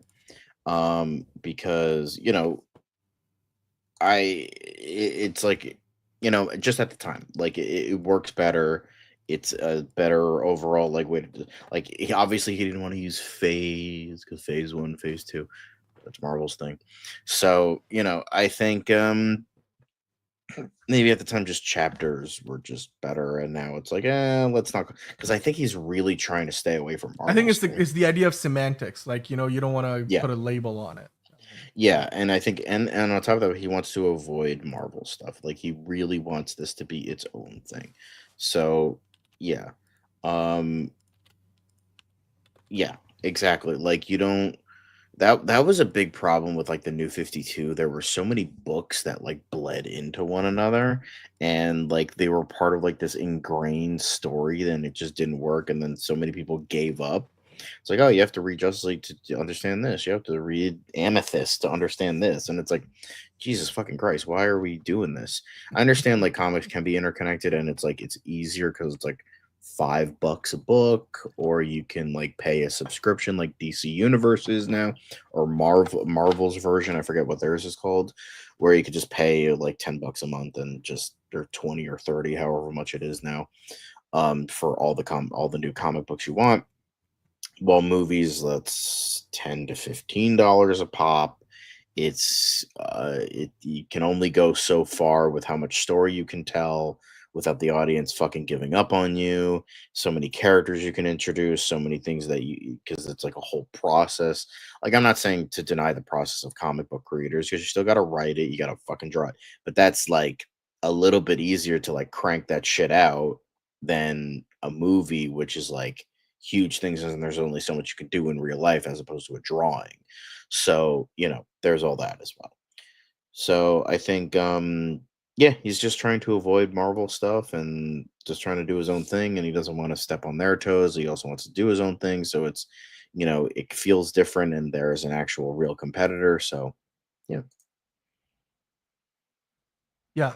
No, I'm excited to see again, just they're committed to the idea of making sure that this is all connected, and yet it doesn't feel like you have to do a ton of homework to go watch everything that comes out. But on the gaming front, they did kind of give us a few more details. So I want to, before we finish up for at least the DC part of the show, we gotta to swing back for that breaking news story and talk a little bit about Kathleen Kennedy, because I know you guys probably want to discuss that for a bit. We won't spend a ton of time on it, but as far as the game side of things go, James Gunn did confirm that they're talking with NetherRealm and Rocksteady on new DC games. We talked about this not too long ago, and I think we're probably going to get into a little bit more of a Warner Brothers game story tomorrow on the show. So, John, are you excited that they are continuing to work on that Wonder Woman game? And obviously, you know, they might be working on more Batman-related properties. James Gunn has met with Rocksteady and NetherRealm over it. What are your thoughts? I think it's very, you got to have something that's like fully divorced from the timeline that you're going with, because like if, as I mean, I said this last time, if you introduce something that's going to be, you know, present in the game and then you do something with it like later on that's different from the game, but the game is still going on, then it's like, oh shit, what do we do now? And you can't exactly just scrap it unless you scrap the whole game.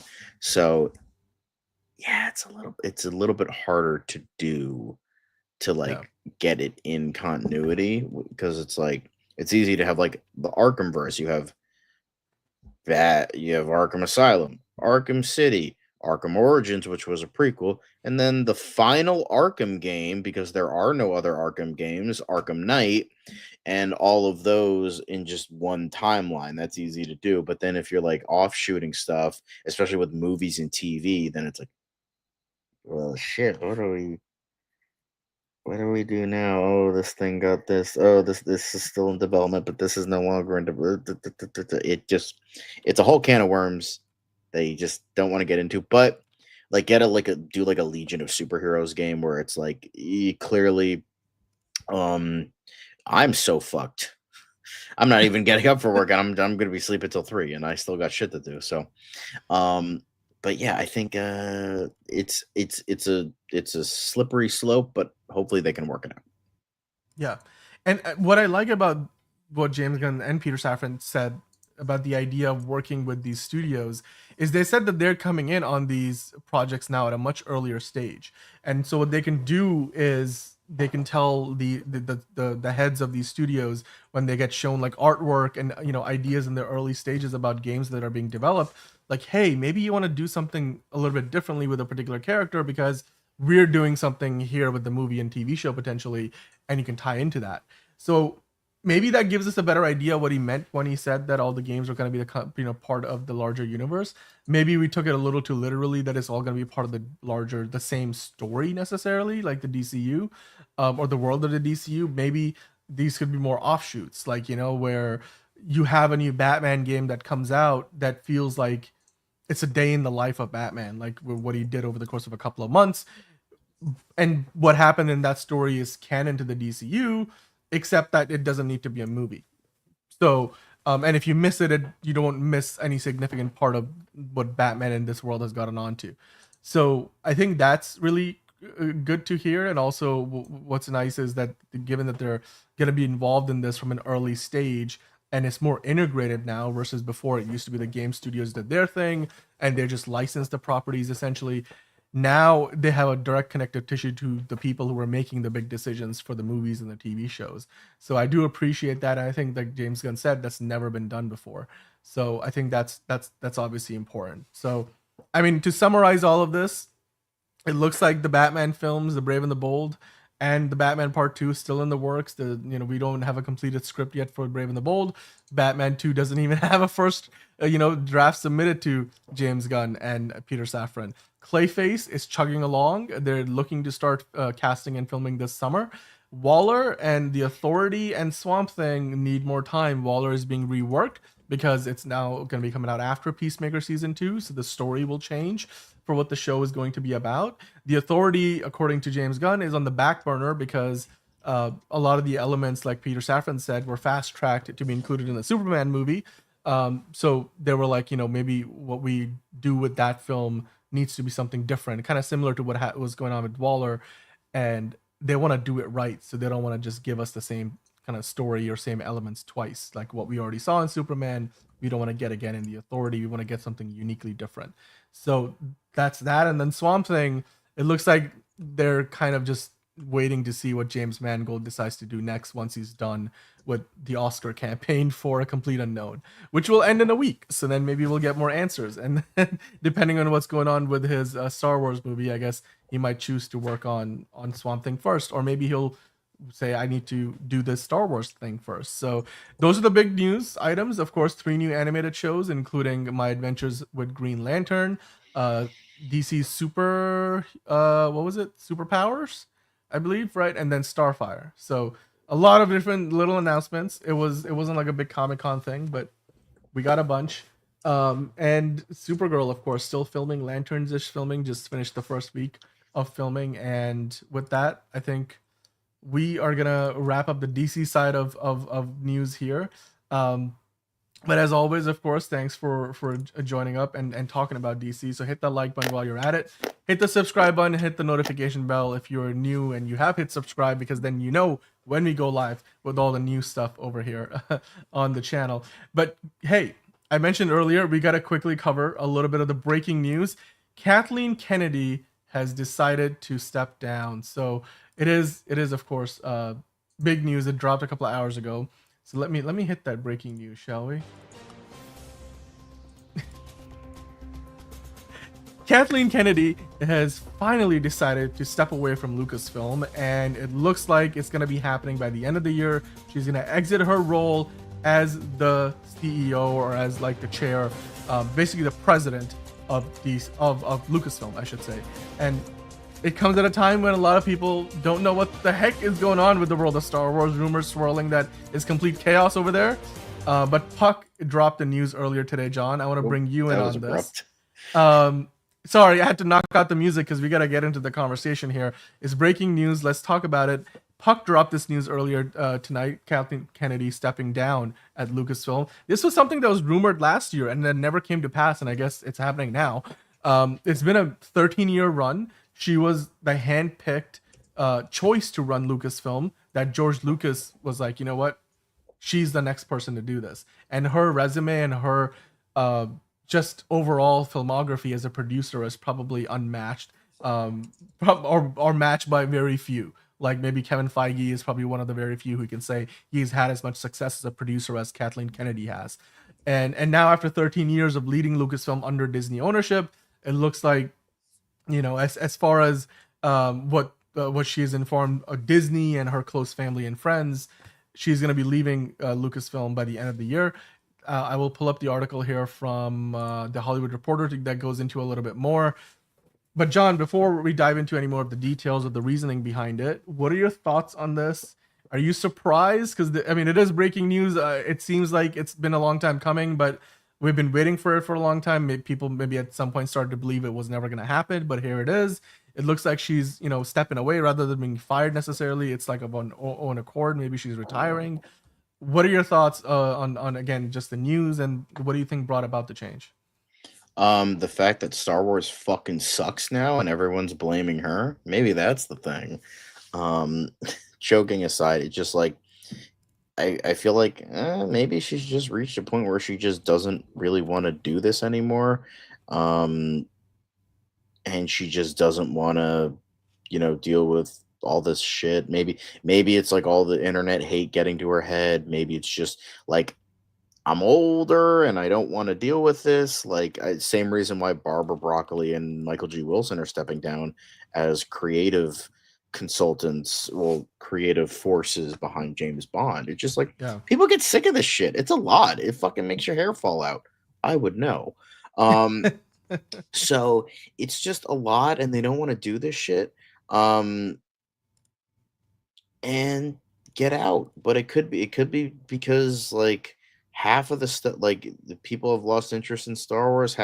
There's been a lot of investments that have not paid off. Look at the Star Wars hotel, $1 billion investment that's now getting turned into office buildings. Dude, that was a huge miss, because they were like, oh, people want to spend all this extra money going. Like, Star Wars was never like an elite luxury kind of a good. It was for the people. Star Wars has always been a franchise for everyone to enjoy. So you can't make a product that only appeals to the, you know, the richest of the rich and expect it to succeed. Like, that's I don't understand what the philosophy or thinking behind that was, but as you guys are saying in the chat, it's party time for hardcore Star Wars fans. A lot of people are going to be happy. And then TC24, I think, mentioned something really, really poignant and probably very accurate, saying that she's, you know, looking to go out on a high with the Mandalorian Grogu movie coming out, which is potentially going to be the last. It's not going to be the last project necessarily that's been, you know, put into production under her watch, because obviously we still have that, you know, Rey movie somewhere in the development. There's like a million other things that are still going on. We talked about that. I bet when the new guy comes in, he's just trashing. Of that. I'm like James Mangold, like all of that, like his movie. There's, I mean, Dave Filoni is still going to be around potentially. John Favreau, great either. I mean, who takes over? So let's kind of like go through and there's a couple of follow-up questions that this all leads to, right? Obviously, I think it seems like she's, you know, based on her comments to her inner circle, she's been charting a course to make this happen, and it looks like she's trying to wrap up her affairs as the president of Lucasfilm by the end of the year. And they're using the word retirement, so it's not like she's been kicked out or been given a golden parachute. So where does this leave us in terms of Lucasfilm? Do you think they already have a leader, like a potential successor in mind? Obviously, George Lucas picked Kathleen Kennedy for the job. Who picks her successor? Is it going to be Bob Iger? Because you got to remember, Bob Iger also only came back for a limited amount of time. I think he's also going to be retiring again in a year or two. So like, where do we go next? Favre's out of here. But like, who do you think would be a good pick to kind of take over potentially for Kathleen Kennedy? And you guys in the live chat, let us know who do you think would be a good pick? Is it Dave Filoni? Is it anybody Jon with Favreau? half a fucking brain would be nice? Like anybody like that, whoever it is. It's just like it's just one of those things where it's like no matter what you do, it's not this. It's not going to save anything. Like people are like, oh yeah, Star Wars is going to come back. Hardcore fans are so excited. This shit, like there's so many nails in this coffin that it's like one of those old-fashioned torture devices where they have like the fucking spears going in and like what was it, an Iron Maiden. It's like there's so many nails in this coffin, it has turned into an Iron Maiden. Like this franchise creatively is bankrupt. There's nothing they can. It went so beyond corporate. It's just a non-entity now. Like that's all it is. I mean, there's still fans. There's people that still like it, and they'll keep it alive. But it's just like Star Wars at its core is gone, and that's never coming back. Like it's just. There's so many people that are just done with it. And I'm not talking about like the racists and the sexists and all that shit. I'm talking about people that are just so innately like done. Like me. I just can't care anymore. Like for me, Star Wars ended in 1983. It began in 77 and ended in 83, and that's how I will live with that because that's what I am happy with. Because it's bereft of passion. I am not that man. I know I'm quoting Star Trek, but like it works. It's just bereft of life, of passion. Like that's what this franchise has become. It's just nothing. It's like a whole bunch of nothing, and it's just corporate decisions catering to demographics instead of creating these great stories, and it's just focusing on the messages of things rather than doing all these great, and it's just nothing, and it's sad. I'm sure there's great things. I mean, Andor, we were just talking about that. People like that, but it's just nothing now. The biggest thing that I think has dragged her reputation down in recent years is she was a great producer. She's probably one of the greatest of all time. Like, you know, the list of movies, she's produced almost every big movie that Steven Spielberg worked on back in the day. E.T., give me another one. Close Encounters of the Third Kind. Back to the Future. It's like George Lucas. She worked with George Lucas through a lot of his projects. She's got a resume that is unmatched in that way. And she's had a few good hits with Star Wars too, because if you guys remember, The Mandalorian was an idea where I think Dave Filoni was kicking it around, and then she was like, you know what, I think Jon Favreau's your man, and she kind of put the two guys together, and that's how we got The Mandalorian. So she knows what she's doing as a producer. She's a great producer, but it clearly, being a great producer has not translated into being a great film executive, running a film studio. We are recently been talking about how, sorry, there's a fly in my face. We've recently been talking about how James Gunn and Peter Safran have been doing a fantastic job running a studio, but there's a reason why the two of them are co-CEOs. Is because James Gunn is a great director, creative, a producer potentially as well, but a producer in the sense that he's more on the creative side. Peter Safran is more closer to what Kathleen Kennedy has been throughout her career, which is more of the physical production producer. Like she gets all the pieces together, she coordinates everything and makes sure things get done. And being that, and then also knowing how to put together the creative side of the business of your studio. Those are two different things, and clearly, DC has, and David Zaslav gave him some credit, hiring the two of those guys, Peter Safran and James Gunn, together, shows some foresight in that he knew that neither one of them would by themselves be. James Gunn denied them for so long. He's like, I don't want to do this because I don't know business. I'm not that guy. And then they were like, well, the guy who's been with the DCU for a while, Peter Safran, why don't we get him? And he's like, okay, now we're cooking with gas. So they're going to do that. And it seems like, we have our problems. We have our complaints. They have their flaws with like marketing and stuff like that. But for the most part, they've made a lot of creative decisions. They've made a lot of business decisions that I feel like are good and finally propelling this company forward in all the right ways.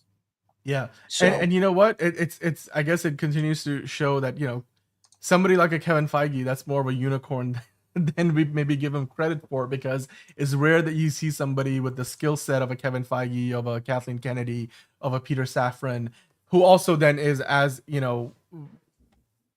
how should we say it, as well versed in the comic book lore like Kevin Feige, but also he had a lot of experience working specifically with Marvel projects throughout the 2000s. He worked on all the X-Men projects, and so Kevin Feige grew up, or like, he definitely earned his keep as a producer on Marvel properties well before he was, the producer for the MCU, the lead man in charge. But I mean, Kevin Feige snuck Wolverine comics to fucking Hugh Jackman on the first X-Men when Bryan Singer, the director, barred comics from set because he's a fucking moron. Yeah. Well, but see, this is where I think, so speaking of a potential successor now, I think like what Enterprising is saying, Dave Filoni could be a good pick, but only if you then bring him along and have somebody who's actually a good film executive next to him, right? Like I would want a Peter Safran, James Gunn situation more so than a Kevin Feige situation, because it's not easy to find a Kevin Feige, and I don't think you can find many other people out there who are as well versed about Star Wars as Dave Filoni is. So while Dave Filoni would be a great pick, I think you need a co-CEO kind of a thing, and I don't even think that's Jon Favreau. Jon Favreau is more like James Gunn than he's like Peter Safran. So you need to bring in somebody who's got a great mind for the movie business, and then you need from a business standpoint, and then you need to maybe combine that with somebody who's got the mindset of like a Dave Filoni, maybe Dave Filoni himself, and put together a plan. Right? The Rise of Skywalker happened because they didn't have a plan. Like each director came in and they told them, do your thing. Like that's why Rian Johnson basically ended a trilogy in the second movie, and then they had to be like, whoa, undo half of that stuff, take a U-turn somehow, somehow Palpatine returned, and then we got the movie that we did. Wasting, quite frankly, the talents of Daisy Ridley, Oscar Isaac, John Boyega, and everybody else involved in those movies. Carl Weathers. Carl Weathers is no longer with us, but I mean, Dave Filoni, Jon Favreau have been the two lead men. But I do hope that, if they were to kind of pass this on, whoever the next person comes in, look, even if they do bring in somebody who's just going to be in charge of the production of being a movie executive, make sure that they're not the ones making the creative decisions. Like with James Gunn, I'm sure Peter Safran and James Gunn don't agree on everything, but at the very least, the teamwork clearly is there and they're in sync. So they want to make sure that the creative decisions ultimately are being made the right way. And Peter Safran has also been involved with a lot of DC production. He did a lot of the DCEU movies. He produced all the Aquaman movies, the Shazam movies. So he knows a thing or two. And I think so far the collaboration has been great. I mean, maybe J.J. Abrams comes back. He runs his own production company. He's always looking for deals. I wouldn't trust that as him to be the savior. Rise of Skywalker made $1 billion, but it also was the most hated Star Wars movie of all time. Yeah. So, but again, like TC24 pointing out, like Dave Filoni, like he sometimes has a tendency to lean too heavily into his own characters, like trying to shove Ahsoka into everything, and then giving her a second season when the first season gave us no reason to believe that show needed to stick around any longer than it already has. And he's obviously the Clone Wars is his baby, so he really loves those characters. But yeah, it kind of it does put quite the well at the same while a lot of people are going to be happy that this is a change that's happening, it does put a lot of uncertainty ahead for a franchise that was already really facing a lot of uncertainty. And let's not forget, Lucasfilm also houses Indiana Jones, which is also a franchise that is in need of a refresh. So whoever's coming in, their priorities have to be okay. I'm well, and then succeeding nobody Kathleen gives a Kennedy. fuck about Willow.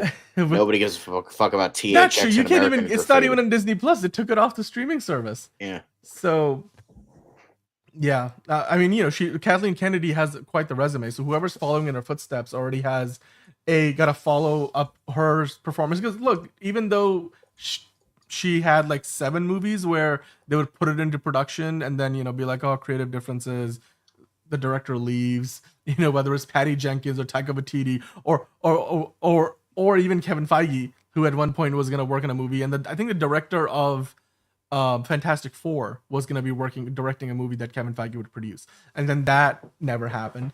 So it seemed like there just never was an overall direction, and obviously the last Willow series, the last Indiana Jones movie, both didn't do very well at the box office, with critics, with audiences.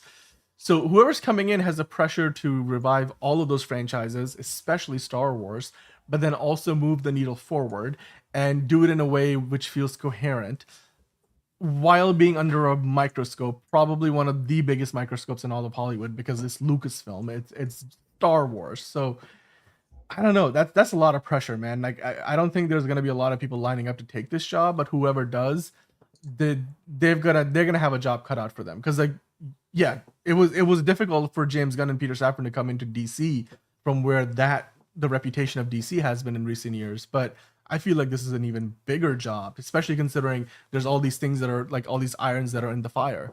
Like, what do you do with all the projects that are ongoing? Do you let them play out, or do you on day one clean house and start over? Like, what do you think is going to happen, John? Do you care to guess what's going to happen with that Ray movie? What is going to happen with the James Mangold movie?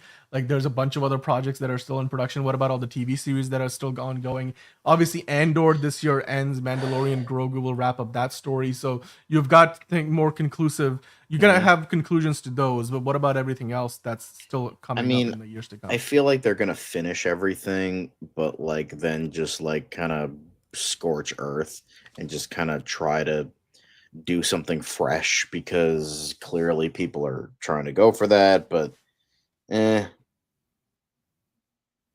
mean, it's like Harrison Ford really does not want to let that character go, so we'll see. But yeah, it's just, I don't know, it's a whole, as I've said my piece, at this point it's just I don't care who does it. No matter what, it's no matter who comes in, it's just gonna suck.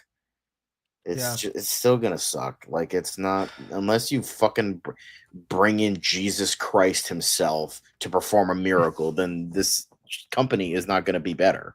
It might be better for some people, but and they might still as long as they make money, then they're happy. And Kathleen Kennedy, I guess, wasn't making money, or she just didn't want to deal with shit, so she left. Well, I mean, she's retiring, and she's had a really, long career, long successful career, and I think being finally out of the spotlight would probably help. Look, she's still a human being, right? Like everybody, like James Gunn was mentioning, we're all human beings. We get frustrated, exasperated. He said he's not on social media as much as he used to be for the sake of his mental health.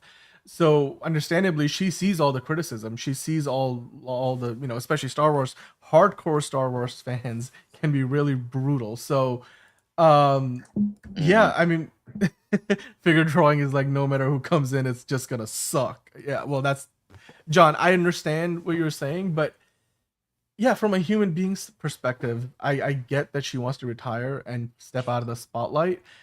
Here's what I'm gonna suggest. I like what DC24 said. They're John saying we need the Rapture to fix Star Wars. We need God himself to fucking come in and fix Star Wars. That's what we need. Hardcore Star Wars fans can be even worse than Snyder cultists. That's true, Ron. And you know what? Yes, figure drawing. I think she's earned more than enough money Children, to you're retire both comfortably. you're And both it's just terrible. That's all. this it is whole, but the whole hold the phone for a second because I want to suggest something. Kevin Feige is a huge Star Wars fan. Holding the Earlier, phone. you guys were suggesting. I mean, Rob Liefeld would tell you that he, get him off the mound. He's past it. So maybe Kevin Feige now sees this opportunity. He says, "Okay, I've got a year now to prepare. Let me get all the Marvel stuff in order. I've got a successor in mind there that I was eventually going to pass the baton to. Maybe I'm looking for a new challenge. Maybe I'm out of ideas. Maybe after Secret Wars we go into the Mutant Saga. Maybe I continue to be involved, but not as the leader, the big man in charge.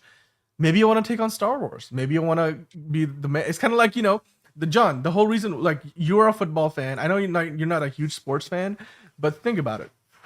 A lot of times big sports teams that have fallen by the wayside because of bad management still manage to attract some of the biggest coaches in the world because they look at it and they say, you know what, I want to be known as the person who brought that team back from the dead. And Kevin Feige was probably going to want to move on to something different eventually. Maybe this is the right time. Maybe it's not a perfect time because he's in the middle of trying to get 2 Avengers movies off the ground. But maybe he says, you know what? That's going to be my next opportunity. I'm going to go and I'm going to do with Star Wars and with Indiana Jones and maybe even Willow what I did with Marvel. And maybe he just moves across the way on the Disney lot and says, now I'm the leader of Lucasfilm. And who better to trust with a franchise as valuable as Star Wars and Indiana Jones and even, like I said, Willow, then the guy who's made you billions of dollars over the course of like 30 plus movies. And yes, he's had a few duds along the way, but he's had way more hits than pretty much any other producer who's been producing at the level he's been doing it. I mean, John, do you think Kevin Feige looks at this opportunity and says, this is my time, this is my chance, let me go and do this?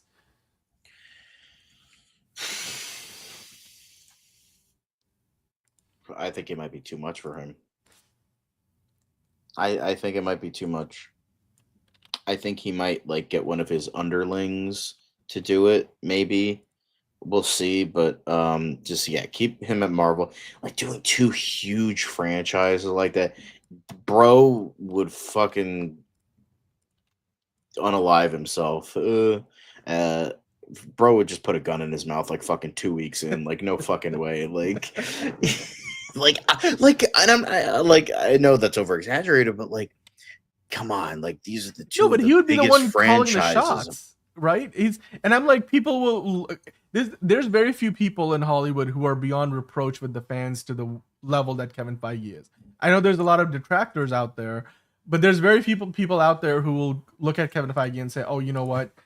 We just don't trust you to do a good job," because, like, he could be like, in Thor Ragnarok, my stuff, and Marvel, like, look what I did there. It's like he doesn't even have to go to the interview. He can probably get. And yes, Ron, I was talking about Man United somehow still getting the biggest coaches in the world as a Man United fan who watched the team under Sir Alex Ferguson with Ronaldo, Rooney, and all that stuff, and winning the Champions Leagues and winning all the Premier Leagues, and now they've got the draw, but okay, enough about soccer. We're done with that. I'm going to keep him muted for a little bit while longer until he stops with the Manchester United.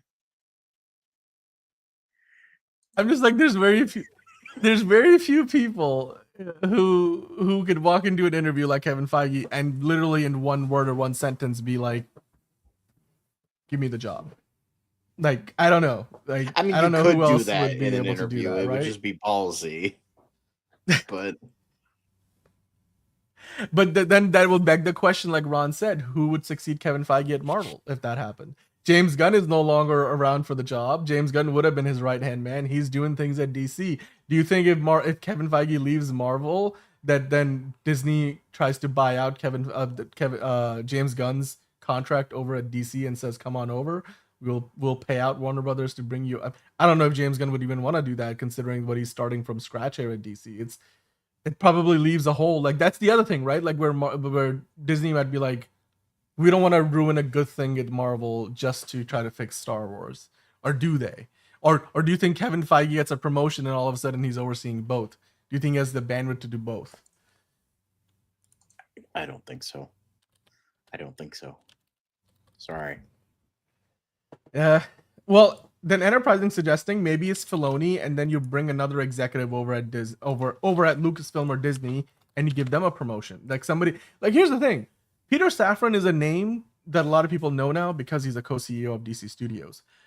For other than those of us who really are hardcore fans and watch shows like this, or are on shows like this, and we follow the movie news closely, we would have heard of Peter Safran's name because he was a producer, the lead producer on a lot of those DCEU movies. But until he became the co-CEO of DC Studios, most people didn't know who Peter Safran was. Even now, most people don't know who Peter Safran is. Most of the time we talk about DC, we talk about James Gunn because he's the one who's sort of the face of the company. Even though he's only one half of the CEO office. So. Doesn't shut up on threads. Right. Twitter. So maybe this other executive alongside Dave Filoni could become the James Gunn of DC Studios for Lucasfilm, and essentially the other person could be somebody who most of us don't know about, but they're really good at their job, like Peter Safran has been, and then that could be the way to go.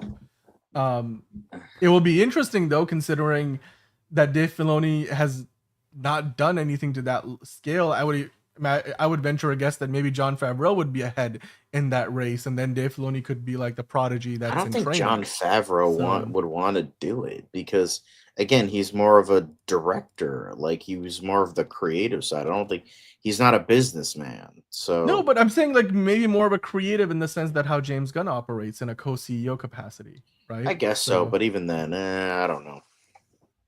I don't think they want to. They might like. If they do that, they'll be like, why are you ripping off DC? And they don't want to do that. So, yeah. Well, the other name you could potentially look, I don't think this is going to happen, but maybe you bring in somebody like a Steven Spielberg. I know Steven Spielberg has his own company, but he still likes to direct movies. I think he's too old to want to take on a challenge that big.